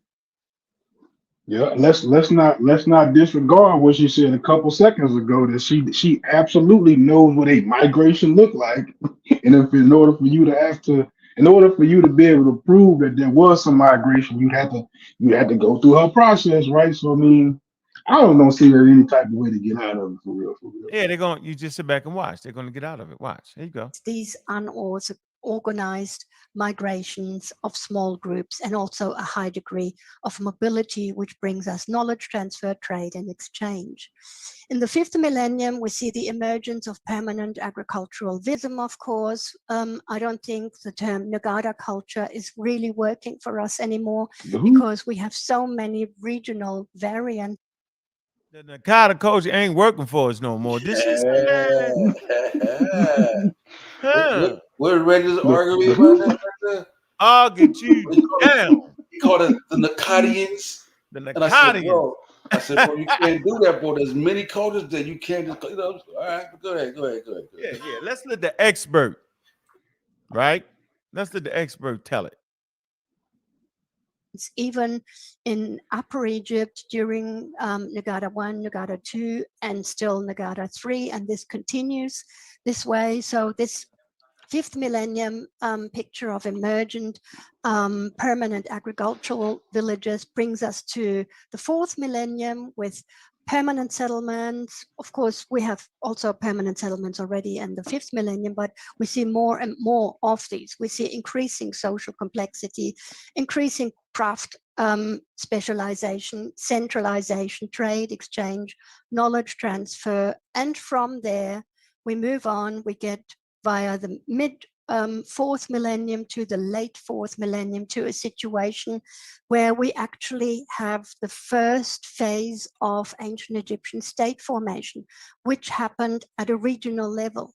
And this is witnessed by all these many different proto-dynastic royal names in different regions of Egypt that cannot all be put into one and the same. What? So you can't put them all in the same thing. What? So you got these different groups, different kings, So remember, I always tell you that in Africa is actually the elimination of kings. Is how to get you to one king. Right? And that's how and when you study African, if you go to West Africa and study it, there's a king every 100 damn miles. Just for the record. Here we go. sequence and narrative. They are parallel small polities. They are complex societies in small territories. They have a writing system. They engage in peer polity competition. They have comparable ideologies expressed, for example, in the Horus name. And they have a comparable definition of institutionalized power and leadership. And this, ladies and gentlemen, this is the beginning of ancient Egyptian civilization. It has its roots in northeastern Africa, in Egypt, and it did not require any external invasion, conquest, influence whatsoever. The Egyptians were perfectly capable to do this all by themselves and be the first in world global history to form the first territorial state of Egypt in phase 2 of state formation. And with this, I thank you for your attention. Yeah, I thank y'all for your attention. Go back. We spoke about that too, how they hit that agriculture. They had the agriculture at that 5th millennium BC. You started to see them permanent settlements, right? Then that 4th millennium BC, you started to see more and more permanent settlements pop up. Then you start getting that specialized crafts and stuff like that. Yeah. Now they're able to sit down, stay stationary, and you know what I mean. Now you start to see them, the large state formation can form. Once that hits, then we talk about that on those Sula Killer shows. Fact. So this whole thing of one thing just happening, swooping down from the south to the north, that's some nonsense. They just doing too much at that point. You overemphasizing points you don't have to overemphasize. And I think they continually neglect the fact that they're making it seem like it's just 2 people down there. Yeah. 2 groups. You know what I'm saying? Like there's a whole bunch of Two. groups. Like they keep I think she be missing the part where she keeps like, no, these are lots of small groups. Like they keep, like they don't understand the population of, like, when you get to hunter gatherers and get a little larger with chieftains. Like we're not talking about one group of 30,000 people. You know what I'm saying? Small groups, 100. Then you might get a few hundred. Then you get different clans built in. You know what I'm saying? And they spread. They got. And then these different clansmen meet up. There's a whole bunch of people. Then they all start to coalesce and come together. Get the agriculture. Now they start to gather. They start to, you know what I mean, form a centralized culture based on different adaptation and shared identities, exchange. You feel me? So like they got a simplistic view of early human history. That's kind of tainted that view of understanding what really is going on. You know? Yeah, and it's just a wild conversation, man. So I've dropped the link, man. Man, we're gonna take a slight break, man. We're gonna open up the lines, man, and just continue to have this high level conversation, man. And man, how about the what the hell is it called, Sosa? How about the black goo?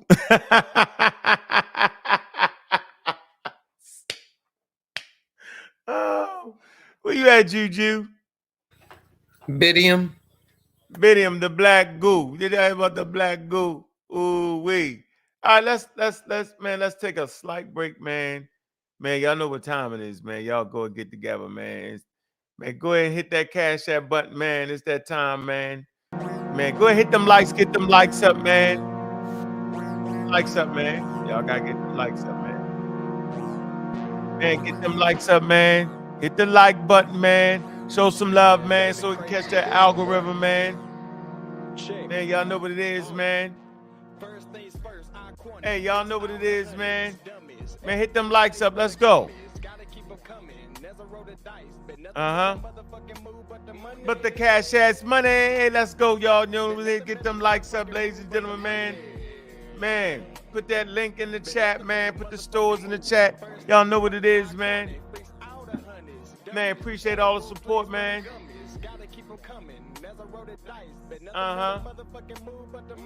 Yeah, ain't nothing moving but the Cash App money and the likes up. Man, let's go, man. Show some love, man. Man, y'all enjoying the content, man. You know what it is, man. Yeah. Yeah, Royce. Kid choice. Uh-huh. Do it, bro, big bro. Yeah.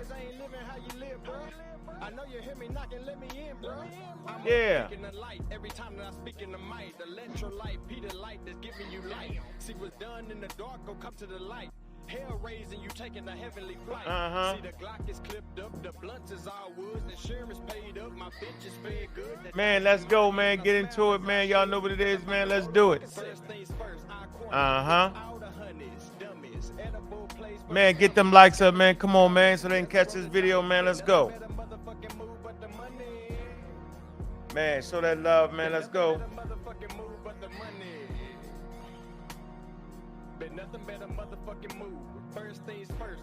Uh-huh. Hey, man, get them likes up, man. Uh-huh. Hey, nothing better move but the money, man. Get the likes up, man. Hey, Brass, man, that's love, man. You always showing love, man. Taurus, man, appreciate you, man. Byron, man. Man, appreciate that support right there. That'll get us to the next day, man. So, yeah, man, we came out and dropped the link. We had a lot of chatty patties, right? I'm wondering where they at. They quiet. Yeah, and James will come up here and ask damn how everybody became human. We're not finna do that. Yeah. God, we're not finna do that. Everybody know Neanderthal. It's usually some fear. Now, let me see what Manish is saying. He say, man, y'all listen to an expert and it posed what? And it posed as an anthropologist and historian. Man, a novice filling in the gaps when he don't know something. Huh? Yeah, the he's God talking of about. the gap is the black of the gap. Huh? What'd you say? Yeah, he's saying that the artists be listening to an IT guy who posed as an anthropologist and historian, and that the artists use they version of God of the Gaps is black of the Gaps. That's crazy. Already the IT guy. Oh man. I don't even want to mess with that, man. That's funny guy. though. That is funny. Is she ready to comment? That's funny, man. Black of the Gaps. Can I correct myself? Bitterman. Dang.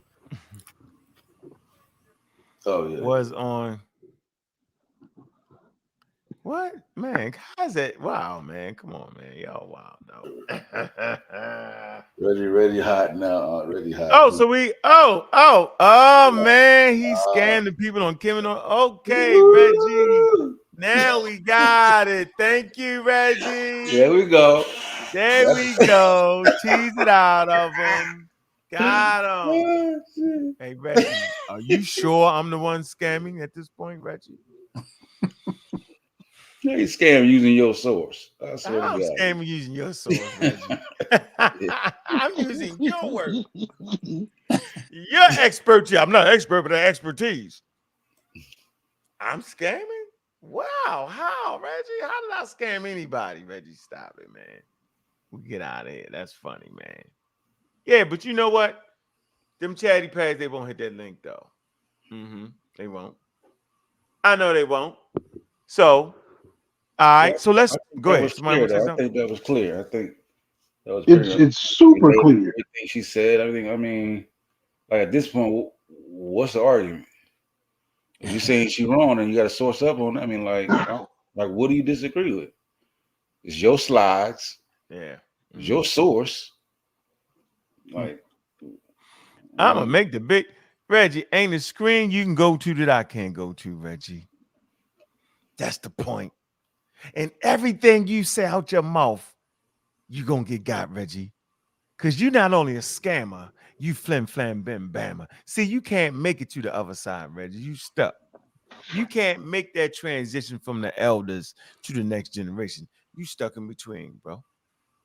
You can't get scientifically literate because it will go against the very thing that you believe in your heart, Reggie. So put me on a big screen, Reggie. I got this all day. We can do this for 10 years, bro. I'm not stopping. You know what it is. I'm locked in and I'm focused, Reggie. By the way, Reggie, you don't even have a home, actually. You don't have your own channel, Reggie. See? So don't get too slick. By the way, Reggie, while we talking, having fun, Reggie, remember how I used to help you out? There's a lot of videos, right, that I actually stopped, that I actually helped you out. You remember how Sean and them and Wuja and them was on your head, Reggie? See, Reggie, you always need some help, Reggie. So you thinking Smash gonna really, really help you. That's what you really think. That's why you stay on Smash channel, right? It's for some cover. And you throw your shots from behind Smash. You can't stick your chest out on your own, Reggie. That's how you switch sides, you back and forth. Ha, ha, ha, ha, ha. That's how you do, Reggie.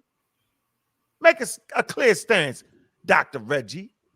Make a clear stance there, Mr. IT man.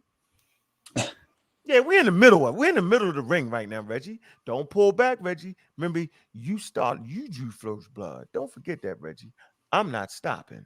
As long as you think you can go to the meta nature, right, and defeat modern science like the skin map. You said all that, Reggie. Right? Continually promoting that Egypt is a population of black people that don't even exist, Reggie. Because we're talking about an anthropological study, Reggie. We clearly understand the diversity in Africa. So in the 1800s, the theory of evolution wasn't out yet. You way past the stop sign. You way past your skis. And by the way, you was the one who brought that lady up who doesn't even agree with you. Absolutely. Hey Reggie, I remember when you was in the starting lineup, man. Now you coming off the bench, you playing like 6 minutes a game. Like situational when there's a blowout. Like it might be time, bro. I'm just saying. Might be time to go and hang them up, bro. Hang up the cleats, bro. You got the leather helmet on, yo. Hang up the cleats, yo. Hang them up, bro. Hang them up, Reggie. You was in the starting lineup, yo. Yeah. It was nice. Right? We had some moves back in the day. Hey, look, this is my favorite quote from Reggie. Look, right here. Just know I was cool with Unc until he called me in there. And what was that name? Yeah, he's still Pseudo. Why would I call Reggie a pseudo? Because he overthrew the work of Jabrowski. Yeah. All of a sudden, the black bull really meant the black skin of the people. All of a sudden, the Egyptians was conquered by a race of white people that promoted that their skin was inferior, and they had to fight back and say black power. All that, Reggie. All that. What environment would the Egyptians be in to have to make their skin more important than anything? And oh, by the way, while we playing, because you know you be playing, right? I would like to ask this question right here for everybody looking. I would like to show this picture right here. Let me show this one picture right here. Let me show you this facsimile real fast. So everybody like to do the look of shit and make the black the most famous thing, the black and all that, right? This is a pretty dark person here. A facsimile by Nina deGrasse Davis, all right? So facsimile means a direct copy from the original, from the tune of Rakamire. Pretty dark, right? Make that a little bit bigger for you. Pretty dark-skinned person, right? Okay. All right. Now, let's move over to the next picture real quick. We want to do the pictures. Let's do the pictures. Right? Let's do the pictures. It's another picture. Craftsman tomb. Nebamum. Okay? You go. New Kingdom, right? Oh, that's the invaders. So we look at these beautiful pictures. You claim the invaders was in the New Kingdom, right? I heard the whole conversation. Man, he looking pretty brown to me. All right. Okay. Let's move to another set of pictures here. All right. Another beautiful picture. All right. Absolutely beautiful. Okay. Beautiful. Here's another beautiful picture here. Beautiful. Details. Look, facsimile. But these are foreigners, ladies and gentlemen. These aren't Egyptians. They're foreigners. Look at them. Beautiful. Beautiful foreigners. Brown. Look, I see a Syrian. Look at him. Everybody brown. You ain't even got no white people yet. You ain't got no white people yet. But these are foreigners with beautiful brown skin. How could that be? All you got to do is look at the skin map, look at the areas they in. They would be afforded protection from the sun. Beautiful picture here.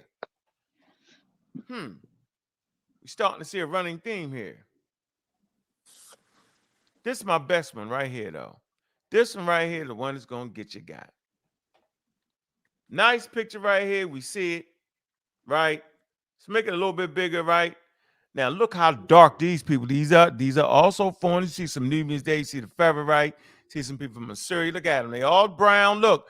But look how dark these Nubians is here. Think the Magi in there, right? Y'all can look. These different groups of dark people. Dark, pitch black, right? This is the question I would like to ask y'all. Since the Egyptians made so much of jet black skin, and we're going to get into the mummies and all that. Jet black skin, the black bull list and the jet black skin.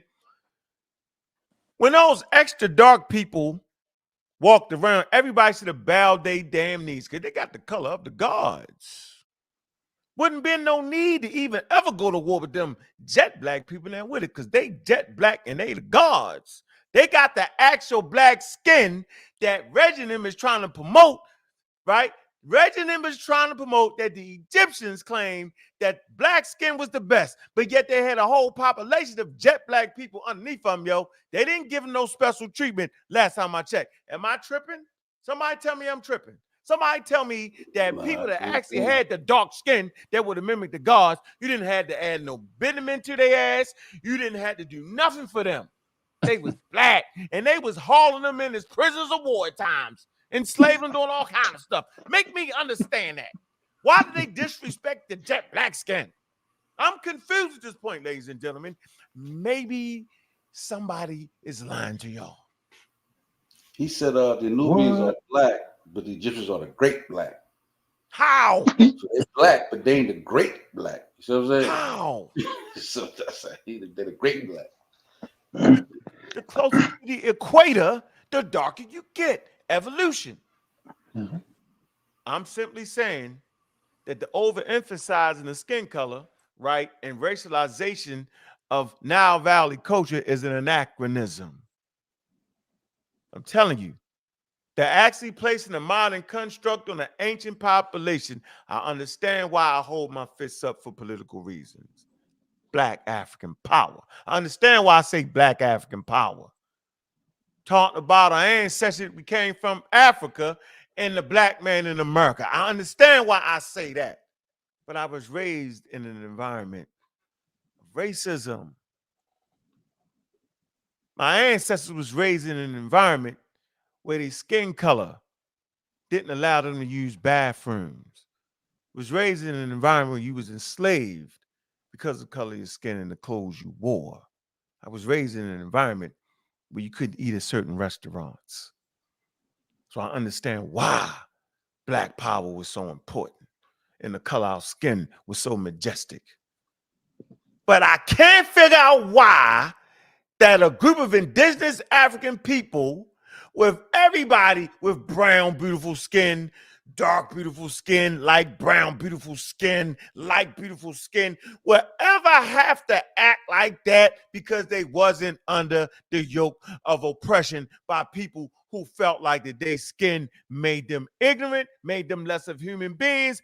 That didn't occur. Why in the hell is y'all doing that to them people like that? Why would you do that to lovely, beautiful African people that never lost their culture? Why you got to place your African-American mindset on a group of people who didn't even know slavery? Wow to me. Wow. There would be no need for them to overemphasize their skin color when everybody around them got brown skin color. Even some of the invaders that was coming in had brown skin color. Don't get me started on that. Man, it's incredible, yo. They walking in all 8 directions and find brown people, but they the black people. You got darker people in the South that's way darker than them, the real black. Amazing. Yep. Crazy. Yeah, it's crazy. Crazy. Celebrating black skin, everybody got brown skin and black skin. Stop it. Right. We don't got a lie to kick it though. That's all I'm gonna tell y'all. Don't nobody got a lie to kick it. Right. And they keep saying that, you know, they keep creating these straw men saying that we're trying to show there were dark people in Egypt. Like we never contended there were no dark people in Egypt. Never. We've always said that their skin color reigns. So showing us a dark person in Egypt means nothing. We go, okay, we agree. You know what I'm saying? There's many more that you can show in the glyphs or make showing them like Reggie, the measure nectar, like Reggie do it. You know what I'm saying? Like we already understand that. You know? So that's not a point. That's not a point for y'all when y'all make that claim, bro. Yeah, he's a funny guy. See, proof evidence. He never hits that link. He never hits that link. Right, and then he shows sources. He showed his sources, and we got many people who say the same thing. The population was not replaced. Now, let's see how many scholars Reggie showed that said the population was replaced. Let's see if he shows a scholar or if he shows certain things and he asserts it himself. We're gonna see the difference between scholarship, research. We'll see how many people he's gonna show that supports his position, or let's see if he asserts the position on his own. Peace to the panel. Peace to the panel. How everybody doing? We good. Take your time. Form your question right. Welcome the first caller. Get it easy. Take your time. Get it right. So the forms of kingship in Egypt, all that stuff. Where does it come from? You mean what the lady say? I ain't hear her say nothing about kingship. She did. She talked about different polities of people. Right. Oh no. I said kingship. Listen to what I'm saying. She talked about different policies of people, different cultures, different groups on the Nile Valley, having leadership, right? Having rulership. Okay. Now I can tell you the earliest form of kingship would definitely be in the South. And I explained why. But the Egyptomanians act like we never did explain why. And we talk about where you find the earliest kings, you will find people literally murdering people when the king dies, to die with him. That's where the oldest such kingship is. And you find it comes from in the South. Yes, you do. Right. Yes, you the black top pottery, where it comes from. That's a southern pottery. So the Egyptians couldn't make that, right? No, the Egyptians made pottery, but it wasn't as slick as that black top pottery. The black top pottery was the best, right? It was fire. All right, so the best came from the South, right? There you go. We always go back down to the South. You won, yo. You won. You got me, yo. You got me. Yeah, I like the way you did that. I like that, yo. You got me, yo. That's the best, right? You like that one? Yeah, I like that. Yeah, I like that. The hell with the rest of the Africans.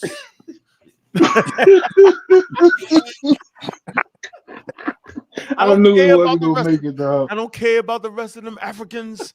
I don't care. But the best Africans in the South and the weak Africans is in the North. Boy, I tell you, man. We the best. We just said though all those arrows were showing pockets of African populations, yo. Wow. Why is it? Why do we always got to do that, yo? They're all Africans, man. And they range in the skin color, man. The closer to the equator, the darker you get. The farther away from the equator, the lighter you be. And they mix and match, yo. Racism, though. I mean, like I said, man, we've seen it. Yeah. Like, you know what I'm saying? Like, even though we're far removed from it, we're reminded of it in our history. We see it in the movies and films. Mm-hmm. Like, you know what I'm saying? It's in there, bro. Like, you feel me? Like, if they show people looking like that being oppressed, I think it would be more acceptable to them. But you know what I'm saying? So when they see something that don't look like themselves, it's hard, you know what I'm saying, without a scientific type methodology to accept that as African. You know what I'm saying? They only, you know what I'm saying, still have the more racist stereotype with you know, the Negroid, the big lips, big nose. You know what I'm saying? Like, so. Oh man. And but like we was talking about earlier, though, if you really look at it, UNESCO makes a bigger contribution in all of that, right? They're the ones who permanently put the roadblock in place that say there's only one human race. And there is no superior. There is no superior human. That's a huge roadblock for somebody that's trying to get that off. You get what I'm saying? That's a permanent contribution. Now you don't want to agree with nothing else that they say, but you don't really look at it. You know, you don't look at it like they did enough for you because they didn't make Egypt black. But really, that's a huge win right there. That's a huge win. I didn't realize that. Look, you know, I didn't realize that the first time I heard you say it, but that's actually a huge win. Huge win. Yeah, I like this, right? I like this statement right here. Exactly. No other culture can self-determine. Only the pseudo killers can do it for them. Weak. Not even worth debating. Right. I bet you, but you won't hit that link though. See, pseudos uncomfortable being around people that think. Right? They're only comfortable with diving into a chain where it's echoing. Hey, hey, hey, hey, hey, and run stop signs. That's the environment. Wow to me, right? I'm saying that the cultures that you talked about did self-determine, and it wasn't based around their skin color. That's what I'm saying. The black bull had nothing to do with skin color. None of that. Color black ain't had nothing to do with skin color. Y'all keep saying none of that. That's meta nature magic, right? That's magic in the meta nature. Wild. I mean, completely wild. Man, so where we at? We're going to deal with the bitumen. Let's deal with the bitumen. Where you at, Juju? Juju, I know you working. Where you at? All right, let's see. Stop dry snitching on me. You already know. I know. All right, we're going to dive to where we at. We had 2 minutes. We're going to. Hold on, let's see. We got another caller here. Let's get the callers in there, man. Let's get the caller here. This should be a good argument. What's up, Master? How you doing, bro? Peace. What's up, my big brother? What's up with you, man? What's up, my astrophysicist, Juju? How you doing? I love the show. Hey, appreciate you, bro. Yeah, peace, man. Thank you.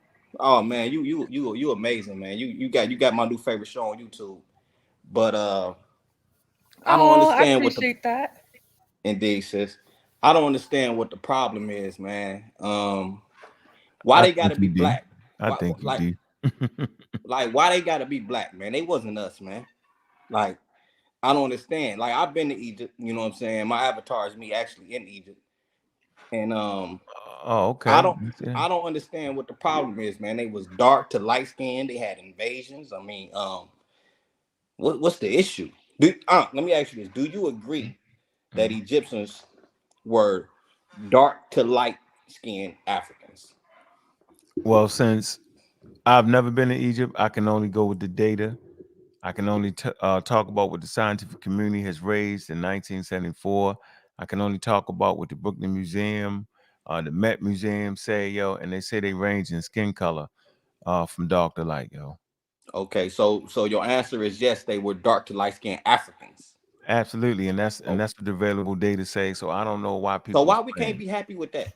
Because everybody wouldn't be in charge. I don't know, bro. I don't know. That's the whole point, bro. That's why we do these shows. We confused too, man. For sure, definitely confused. But it's because it's a neutral statement. Man, nobody wins if you leave it like that, and then somebody got to win. Bro, this is a very, very silly argument, and we got better things to do, like astronomy and evolution. Like, we got bigger battles to fight, man.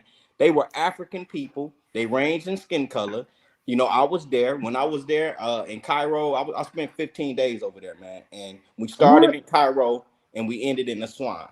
When you up north in Cairo, you know, they are mostly you know, the Arab. It was dark, real black dudes over there. Like, it was, you didn't really see the dark skin until you went down to Aswan, right? Even in the airport, when we got off the plane in the airport in Aswan, The walls, the walls that they painted in the airport were dark skinned ancient Egyptians. When I was in Saqqara, they were dark skinned in Saqqara. But it's just a mixture. And that's today now, you know what I'm saying? But I just don't understand what the problem is. Like, no way, there's nothing nobody can tell me that would have me believe that the ancient Egyptians called themselves black. There's nothing you can say. I do not believe they called themselves black. And Ankh just showed, they had captives from Nubia, pitch black skin. They were captives. I've seen paintings of them, dark skin to that reddish brown color. I just don't understand. This is a very, very silly argument, man. If we can agree that they were dark to light skinned Africans, then what is the problem? Because they did not call themselves black.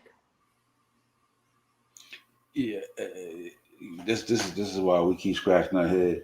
It's funny because when Unc did the show and he was using the shit from the museum, like after he finished presenting all this thing that you talk about right now that everybody agreed on, Reggie was there, Smash was there, and it was like, yo, you did it. You know what I'm saying? They celebrated this shit. You know what I'm saying? So like, we thought like everybody thought like that was kind of the end of the whole deal. I mean, are they trying to say that they were Black Americans? Like, I'm not understanding I'm not understanding what the hell is going on. This Reggie. Well, here it is. Reggie, this is the problem. I won't say Smash for certain. We're trying to get Smash on Reggie. What Reggie is saying is that the people that are today there in those modern Egyptians that are there today, they are not descendants of the ancient Egyptians. They are the invaders, and they displaced the original ancient Egyptians. Now, I would say this. I can agree with Reggie on that as well. And I just said that when I just mentioned to you that when I was in Egypt, when we was in Cairo, the more north we went, the more Arab, looking people there were, the more Arabs there were. I'm just going to say that. And I also seen the great mosque that Saladin built using the limestone that he ripped off the pyramid. They're culturally Muslim. That's not but science says that those people there. Okay, well, I haven't looked into that, so I can't say that that's a fact. I can say I can agree with what Reggie's saying just based off what I've seen. But when I look into the science, if the science says something different, then that's what I'm gonna go with. But based off what I say, that after many invasions, based off what I've seen, they said the population the far north you go, the more Arab it is. When you go down, and this is another. Well, culturally, because they had, because Islam took over. Yeah, right. So culturally, And when it's like look at Africa. When Islam in Africa, a lot of those places are culturally Arab. And another thing I realized when I went to Aswan, when we went into the city and the shopping places, it was mostly Arabs, and the black people was pushed off. Like, it was like segregated. I felt like I was in a segregated U.S. almost, because we stayed at an island. We stayed on the island off the Nile called the Isis Hotel, and we went to the Kush house, which were black people that lived on the island. We went and visited them. It was called the Kush house, and it was like, wow, why all the black people are like segregated in these little sections, but when we come out and we go and mingle amongst the community, it's all Arabs. Like, it was strange. So I can see where Reggie going with that. You know what I'm saying? I can see where he's going with that. He going with what? When he say that the Arabs are invaders, the Arabs are invaders, and just don't trust yourself and colonize the native people. They are though. No, we don't colonize. Yes, but replace them. Like this, push them out. No, but that's what I'm saying to you. That's what I'm saying to you. When I was there, the black people, the dark-skinned people, were pushed into these little communities, while the Arabs ran the whole country. And I seen that from Cairo all the way to Aswan. Yeah, did you read it? It was real bad in Aswan. Yeah, but you already agreed that the skin color range from dark to light. So even though the dark ones are in a particular place, see, look, you see this stuff. Oh, look at that. A pep can get y'all. He can't get us. He can get y'all. He said, yes, we are Caucasoids. That range from like the dark. Then he goes on and say, watch this. Yeah, I told him to source up on that. Go get the source that The dark skinned Caucasoid. Hold on. The experts that say that not cool. Yeah. Look. He y'all with this. Look, black people make up 1% of Egypt. See how he getting y'all? Now we're doing a black thing again. Yeah, see that, and that's the point. See, he can say, listen, he can definitely say that if they can say what they saying. That's the point. That's great. Now we you just racialize this shit. Now we back to the Caucasoids. Now we back to the Negroids. Appreciate your pep, yo. You teaching them. So are you saying that the invaders mixed with the native Egyptians? You must have just, and then we just read a great source. Yeah, we're saying that whatever invader came in, they got absorbed into the population. They absorbed. The population is much larger than the invader. Most definitely, I definitely agree with that. And so the ancient Egyptians, they lost their ethnic identity, right? And so Pep and them, they very well may be Egyptians, correct? But they don't practice it. They don't. They have a different ethnic identity. They speak a different language and all that. They have been urbanized. You feel? So now let's talk about the ancient Egyptians. Let's go back all the way from the first dynasty to the Middle Kingdom. Let's go there. Okay. What are we looking at? at? Why the first dynasty in the Middle Kingdom? Why you stop at the Middle Kingdom? You know why? Because of all the invaders. Let's go back to Dynasty Zero. Let's go to Dynasty Zero. I just want to deal with that period. No, I'm just having fun with you, bro. It's all I just want to deal with that period, and then we can go to another period. So from the first dynasty to the Middle Kingdom, who were those people? Are you telling me that the people over there now that run it, the Arabs that's there now, are you telling me that they are those people from the first dynasty? Yep. They're descendants. Some of them, yep. You just had more people. You just had more people invaded, right? You got a new culture now. They don't practice ancient Egyptian culture, yo. They don't write nothing. You tripping with that? No, bro. I'm not. You ain't tripping with that. Do I gotta bring out the source so you can no. You smart, yo. The reason I say you tripping with that because you just admitted that the invaders mingled into the community and absorbed the community. So I'm no. You saying it backwards. What I'm talking about is before the invasions, bro. That's what I'm talking about. Before the invasions. All right. You saying it backwards. The regular population assimilated to the new culture. Hey, but good night, y'all, man. This was a great show. Juju, Sosa, Rob. This was a good one. I really appreciate it. Mr. West, is a pleasure as always, man. I'll catch up with you. All right, man. Peace. I hit you in the server, yo. Yeah. All right, listen. This is what I'm saying. This y'all all fucked it up. I showed you a source. Juju ready. You want to read the source again and show you how it happened? Can you handle it? You smart. Yeah, I caught a glimpse of it. It's called The Genetics of African Population in Health and Disease. Remember that? Mm-hmm. Where you at, Juju? Here you go. Right here. So we can just come right to this. Look, bro. Now you tell me the expert is wrong, yo, and you show me some data to prove the expert is wrong. I don't care what I think. I don't care what I believe. All right. I want to know, is he making this shit up? Here you go. All right, go ahead, Juju. Start right here. Go ahead, Juju. The idea of Africa has often been confined to tropical or sub-Saharan and sometimes Saharan Africa. The implication being that populations in Northern Africa were only geographically African, but had no grounding in Africa. Conceptual clarity and descriptive precision are what is needed in new discussions of Africa. Various peoples have bioculturally assimilated non-Africans, but also sometimes change languages themselves. Of course, during the Greco-Roman and Islamic periods, there was substantial migration from non-African regions and biocultural assimilation between groups. Hold on. Hey, Master, you understand that? Yep. Okay. You sure? Yep. All right, keep going, Juju. It is important to remember that there were indigenous people there. Hold on. Read that again, Juju. Is what? It is muy importante. It is important to remember that there were indigenous people there. Go ahead. Specifically, the Amazigh and the ancient Egyptians, both of which had assimilated others after their ethnic emergence and had complex biological histories prior to the crystallization of their identities. You understand that? I'm following her. Don't follow, goddamn it. Understand it. Okay? Egyptians say both of which had assimilated others after their ethnic emergence. Do you understand that statement? Once again, both of which had assimilated others after their ethnic emergence. Okay. Now let's stop there.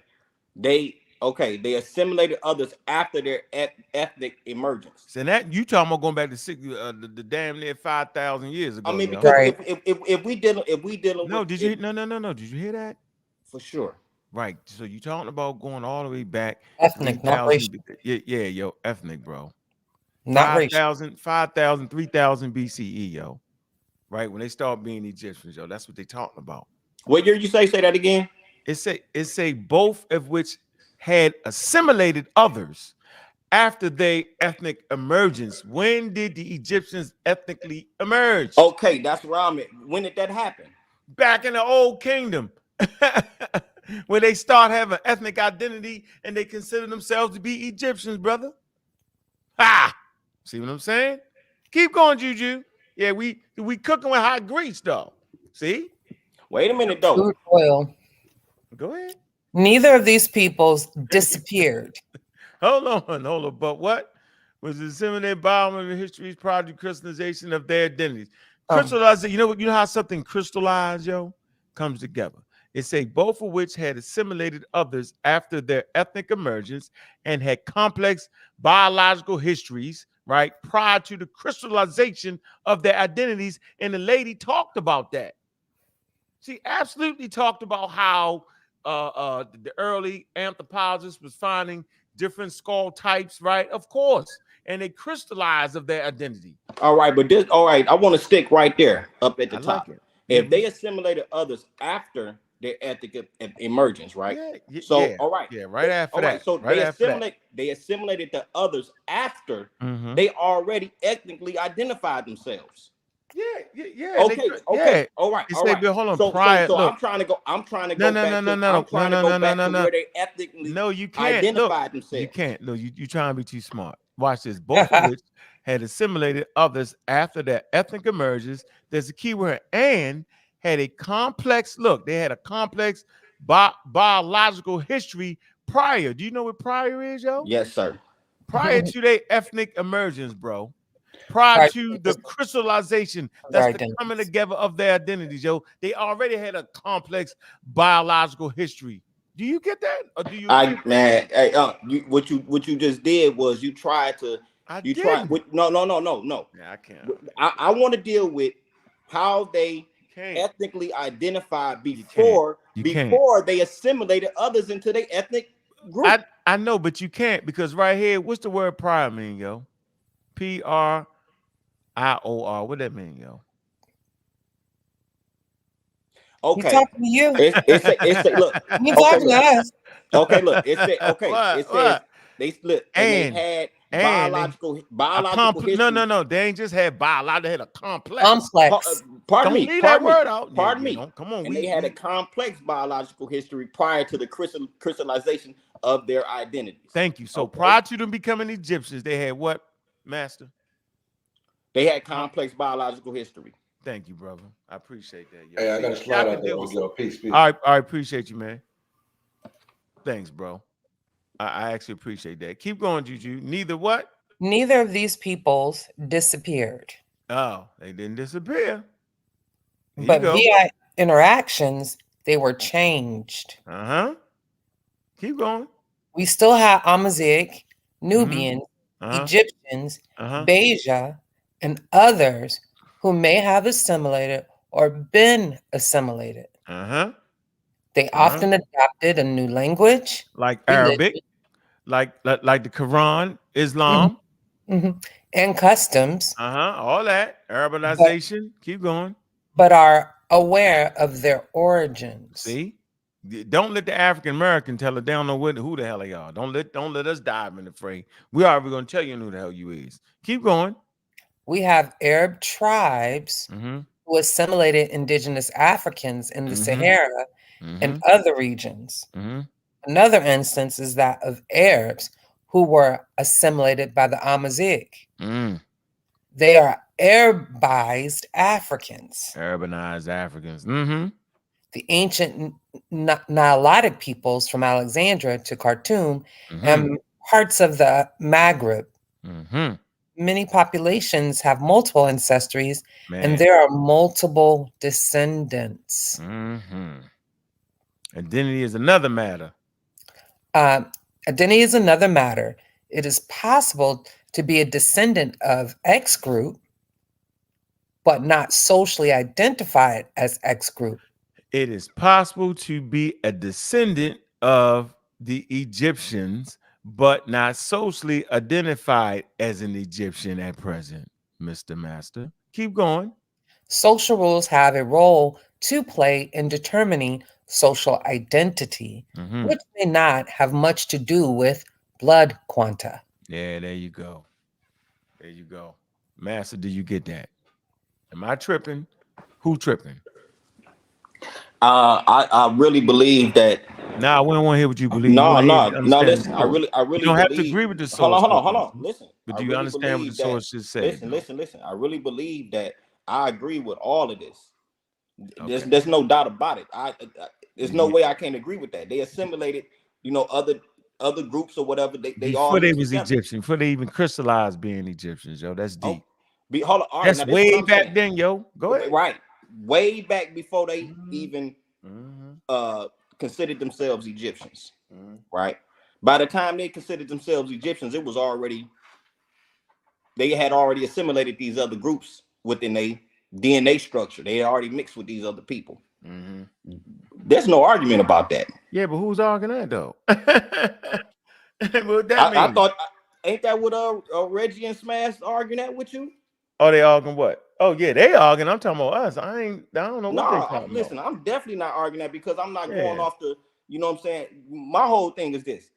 I don't believe that they called themselves black. There's no reason for them to call themselves black because that's a social construct now in modern times for America. Absolutely. Right. Slavery. You know what I'm saying? So touched by European colonialism. That's what all that is. So that's just ridiculous for anybody to say that they call themselves black. You know what I'm saying? And that's something that I learned from Wujawu.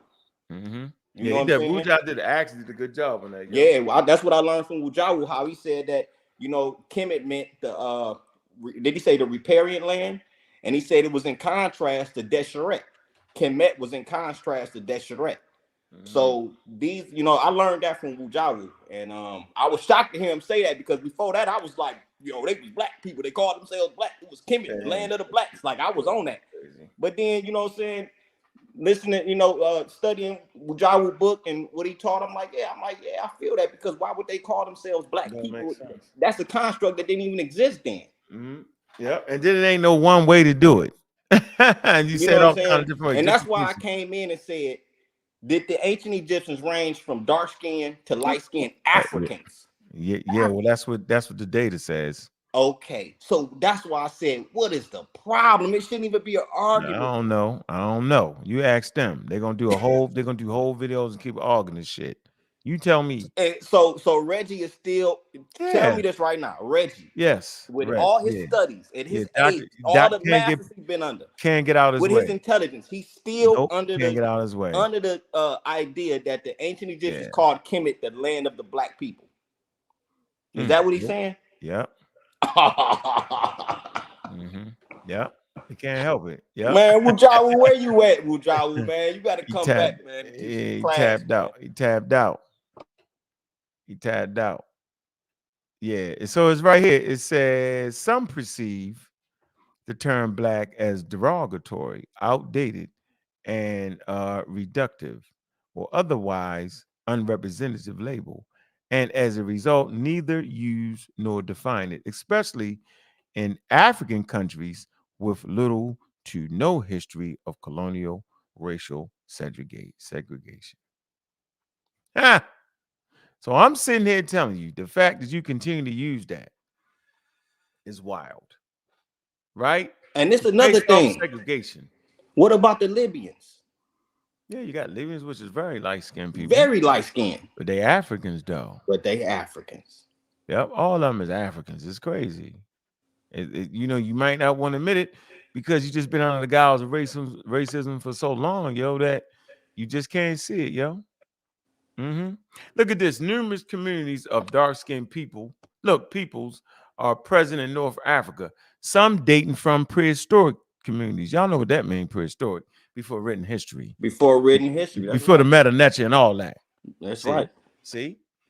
You see that, right? I'm gonna say this again. Numerous communities before peoples, yeah, are present in North Africa. Some dating from prehistoric communities, other descended from migrants via the historical trans-Saharan trade, or after the Arab invasion of North Africa in the 7th century from slaves from the Sahara slave trade in North Africa. Yeah, yo, all these people, beautiful black people, man. So let me ask you this, as descendants of Africa, with this knowledge, is it feasible? Why is it gonna tell you? You call them beautiful black people. Yeah, I'm reading the fucking article. But go ahead. As descendants of Africa, is it still honorable for us to claim ancient Egypt as ours, as ancient Africa? I mean, as descendants of Africa. Yeah, I claim it as an African civilization, yo. And as an African person, I can claim any damn civilization I want. Be proud. We can be proud of that, right? Yeah, we should be proud of the whole of Africa. Exactly. And then be proud of the whole of humanity. Yeah. And also be disgusted with some of the savagery that went on. You know what I'm saying? Like, we got to claim it all. Yeah, so I agree. I really don't see what the big deal is. You know what I'm saying? They was not foundational Black Americans, was not in ancient Egypt. So I don't know. I really don't understand what the fight is about, man. This is silly. I know what the fight is about, man. This is silly, man. It's about not having scientific literacy, yo. Like, if I stop saying black people some kind of way, I'm gonna lose my ethnic identity and forget my history. If I stop using racialized terms, man, it's a racialized. Here you go. Look at this. Black is a racialized classification, usually a political and skin color based category for specific populations with a mid to dark brown complexion. Not all people considered black have dark skin. In certain societies, often in social based systems of racial classifications, in the Western world, the term black is used to describe persons who are perceived as dark-skinned compared to other populations. It is most commonly used for people in sub-Saharan Africa, which is a wild term, ancestry, indigenous Australians, they use it there too, and Malaysians. Though it has been applied in many contexts to other groups and is no indicator of any close ancestry relationship whatsoever. You see that, bro? Indigenous, look at this. This is the part that just get me, bro. Every time I read it. I was just about to ask you about this too. Look, indigenous African societies do not use the term black as a racial identity outside of the influence brought by Western cultures. So tell me, when in ancient times did the African societies in Africa come under the influence of Western cultures? When did the Nile Valley, right, come under the influence of quote unquote Western cultures before the 1800s? Before Napoleon then went up in there in 17 something. What the hell are we talking about? Yeah, we still got the slave narrative running inside our damn head and can't get away from it. I understand why I say I'm black and I'm proud, because I'm an African American, I'm a black American. And yeah, we've come under the yoke of European colonialism for 400 years. We turned it around. We turned black and disgusting into being black and proud, yo. I understand clearly. I use the term, and I don't suggest anybody else use the term, but I use it for political reasons, because it connects me to a certain history. Saying Egyptians is black don't attack you to nothing. Saying I'm black and proud in America, you know my people went through the struggle of colonialism. You know my people was enslaved. You understand where we come from. That's right. I'm not a continental African. I'm an African American. Shipped to America, and my history was wiped out. So we stand at the forefront to make sure we get that history right. Simple as that. And I stand stand usually on, when you use the term black, you just lose it.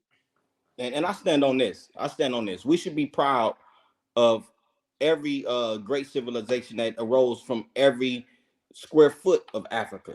We should be proud of all that.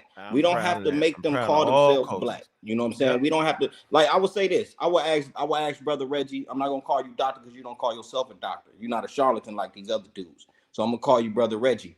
No, as long as he playing, I'm gonna call him Dr. Reggie because he playing, yo, and he know he way he know better. Yo. No, how? Yeah, he on me, yo. Now he gonna play the victim, yo. And Reggie, if you watching, bro, I don't see how you can be mad at Unc for calling you pseudo when you know what pseudo means. And if the brother feel like you bringing pseudo-scientific information, he gonna call you a pseudo. That's not a derogatory term. It's about the information you bringing. Yeah. That's all it's about. He's not calling you a punk or nothing like that. He's saying the information you bringing is pseudo. So he calling you a pseudo. You know how we do, man. This is Black American urban jargon. We turn pseudo into urban jargon. So what it is, bro, is like if the brother, I'm not saying your information is pseudo, but you know, if the brother calling you pseudo, that's all he talking about is your information. Reggie, stop taking it so serious, so personal. So this is my thing. I want to ask Brother Reggie this. Do he consider do he think that the people on North Sentinel Island call themselves black people? You say what? The people on North Sentinel Island. Where that's at? You know who I'm talking about, don't you? The uncontacted tribe over there by Japan and India. Okay, they call themselves black people. Do they call themselves black? Oh, hell no. If they ain't on the influence of colonialism, no. But they blacker than a mug. Right, that's the point. They black, but do they call themselves black? What do you want me to say, yo? That's the point that I'm making. Like, we know they were dark-skinned Africans, so they don't have to call themselves black to be our people. That's all it is. They don't have to call themselves black to be our people. You know what I'm saying? But you know, Africa is a diverse continent, yo. And yeah, especially now, for sure. No, they always was. That's the point. That's what that statement you was reading, yo. It was always that. Homo sapiens sapien is the mix, yo. That's what I'm trying to show you, yo. You got ghost genes. You got Homo Neanderthal in your genes. You got Homo naledi. You got all kind of shit running around in your genetics, yo. That's what make you Homo sapiens sapien, yo. Is the mix. Watch this. Mentu, he say, bro, we've known that for like decades. Can y'all bring something new, like some shut up. So all we did was bring primary information. This dude crazy. Say anything. Y'all crazy, man. Man, Wujawu, man. If you don't show back up on the scene, man, I'm gonna get angry. Look at this. Look, read this statement right here, yo. Tell me what's wrong with this guy. He's making these points for nothing because Reggie nor Smash ever said ancient Egyptians was one color. No, that's not the problem. My thing is, if the brothers is saying that they called themselves black, man, that's what I'm saying. That's all I'm saying. Like, are we speaking a different? I know what's going. Look, this how it work. Watch this, yo. This how it work. Smash and then Brother Smash, RockWellington, and Dr. Reggie will say Egyptians call themselves black. They black people. And then they'll show you a source from the video we just used with the young lady. What's her name? Catherine. What her name was? Catherine. No, her name. What's her lady name? Dr. E. Christina Kohler. Yes, Christina Kohler. They'll use that. They say, see, yep. And they say, see, look, that's the Egyptians. They was Africans. Yeah, yo, of course they Africans, but you just said they was black Africans. And they mix everybody up to where everybody's mixed up. So a pep can come in and say, yo, we white Egyptians because y'all let them do the door. Y'all open the door right back up. You have to erase racialized terms, right? And look, watch this. This is why you got to erase a racialized term, yo. Hold on. Watch this. This is critical in where we at now, development, man, and understanding where we at for real. Critical. So we come back to this article again, right? And it says it was a racialized term, right? Watch this. Racialized. Let's see what racialized is. racialized. Go ahead, Juju, read that. Or you doing something? Yeah, I'm right here. All right, go ahead. In sociology, racialization or ethnization is a political process of ascribing ethnic or racial identities to a relationship, social practice, or group that did not identify itself as such for the purpose of domination and social exclusion. So why are they doing that? We know why white people did it, but now why are black people doing it? Why are they throwing a term on somebody that wasn't For the theirs? They same never reason. had that. For the same reason. Yeah, keep going. Go ahead, Juju. You right here. Racialization or ethnicization often arises out of the interaction of a group with a group that it dominates or wants to dominate. And the group that wants to dominate ascribes a racial identity to the other group for the purpose of reproducing or continuing their ways of domination and for reinforcing their social exclusion practices. Ain't that what white people did to us? That's exactly what they did to us. They did that. Keep going. It is a dehumanization process that evolved from racism, distinguishing the dominant group's identity as comparatively different and superior to the non-dominant group for the purpose of oppression. Wow. Yeah, see that? Wow. So in reverse, we doing it. Cold with it, man. Cold with yours, man. Yeah, you see what's going on in front of y'all face. We doing it. The Egyptians are dead. They can't even speak for themselves no more. You go to the meta-ledger, it don't say none of that. How do we know it don't say none of that? Because no one has ever put forth a scholar except Smash RockWellington and quote unquote Reggie. Where's the scholars at? I got a scholar too. His name was Ujawa, and he begged to differ. Absolutely, but he just disappeared. I'm going to call Wuja, calling Wuja. But go ahead. Where you at? Over time? Where you at, Juju? Right here. Over time, the racialized and ethnicized group developed the society reinforced construct. Let me read that again.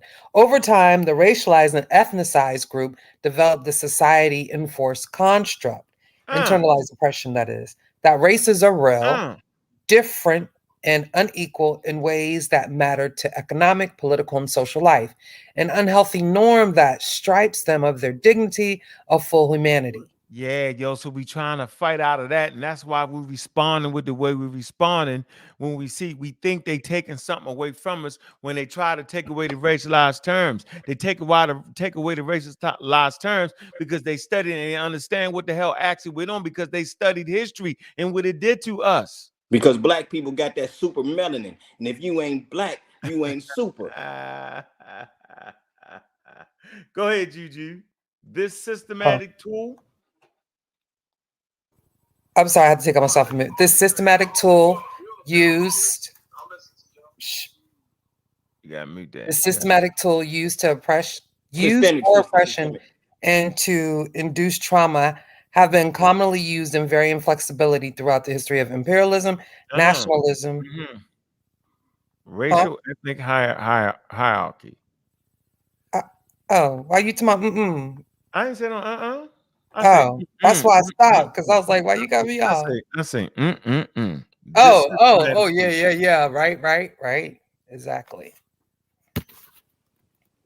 Hey, I got some astronomy questions to ask you too, Juju, before we go. Oh, hell no. Anyway, I'm man, tired. That's all. I'm overworked. I know you. It's quick and fast. That ain't nothing long. It's quick and fast. Yeah, we had the minute. We had the 2 hours and 30 minutes. You gotta ask him if it's okay with him, or you could just come see me tomorrow night at 7:00 on Pseudo Killers for another great show. Okay, James Webb Space Telescope versus Einstein. It was just a real quick question. It was just a real quick question. I'm gonna say it real quick too. Oh Lord. Okay. Real quick. Okay. Is the James Webb? Do you think the James Webb is going to give us a further date for the Big Bang? I don't know. Perhaps. Right. Yeah, they might change it. Game changer. It might. Yeah. Look at this. Look at this. Here's the jokes. Let's go to the chat. Go ahead, Juju. My fault. No. I was just saying that it's like every day there's something new or more because of the technology on the James Webb. So not only is it reaffirming some things we already thought we already knew, but it's solidifying some of those things and adding on. So while we're gaining answers to the questions that we have, we're also finding out that we have a lot more questions to answer. Indeed.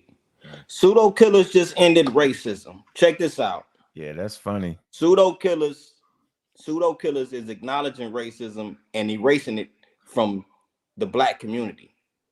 Just because they came with the racial superiority don't mean we have to. Yeah. So, we have to be, we can be happy and content with who we are and what we did as a people. We don't have to make the ancient Egyptians call themselves Black Americans. You know what I'm saying? The Mayflower didn't land. The Mayflower didn't ride up the Nile. So we can get rid of that. You know what I'm saying? Look at this. Did not call themselves Black. Look at that. He say the Black term wasn't just used because of slavery. Right? Who said that? Man, come on, man. Who the hell said that the Black term? Man. Niggas say anything. Y'all gotta get the wax out y'all ear, man. Yeah, y'all wild out, man. It's fun. Hey, man, but you know what, man? Man, hit them cash apps going out the door, man. Hey, Brass, man, I appreciate you coming through, man. It was good hearing your voice, man.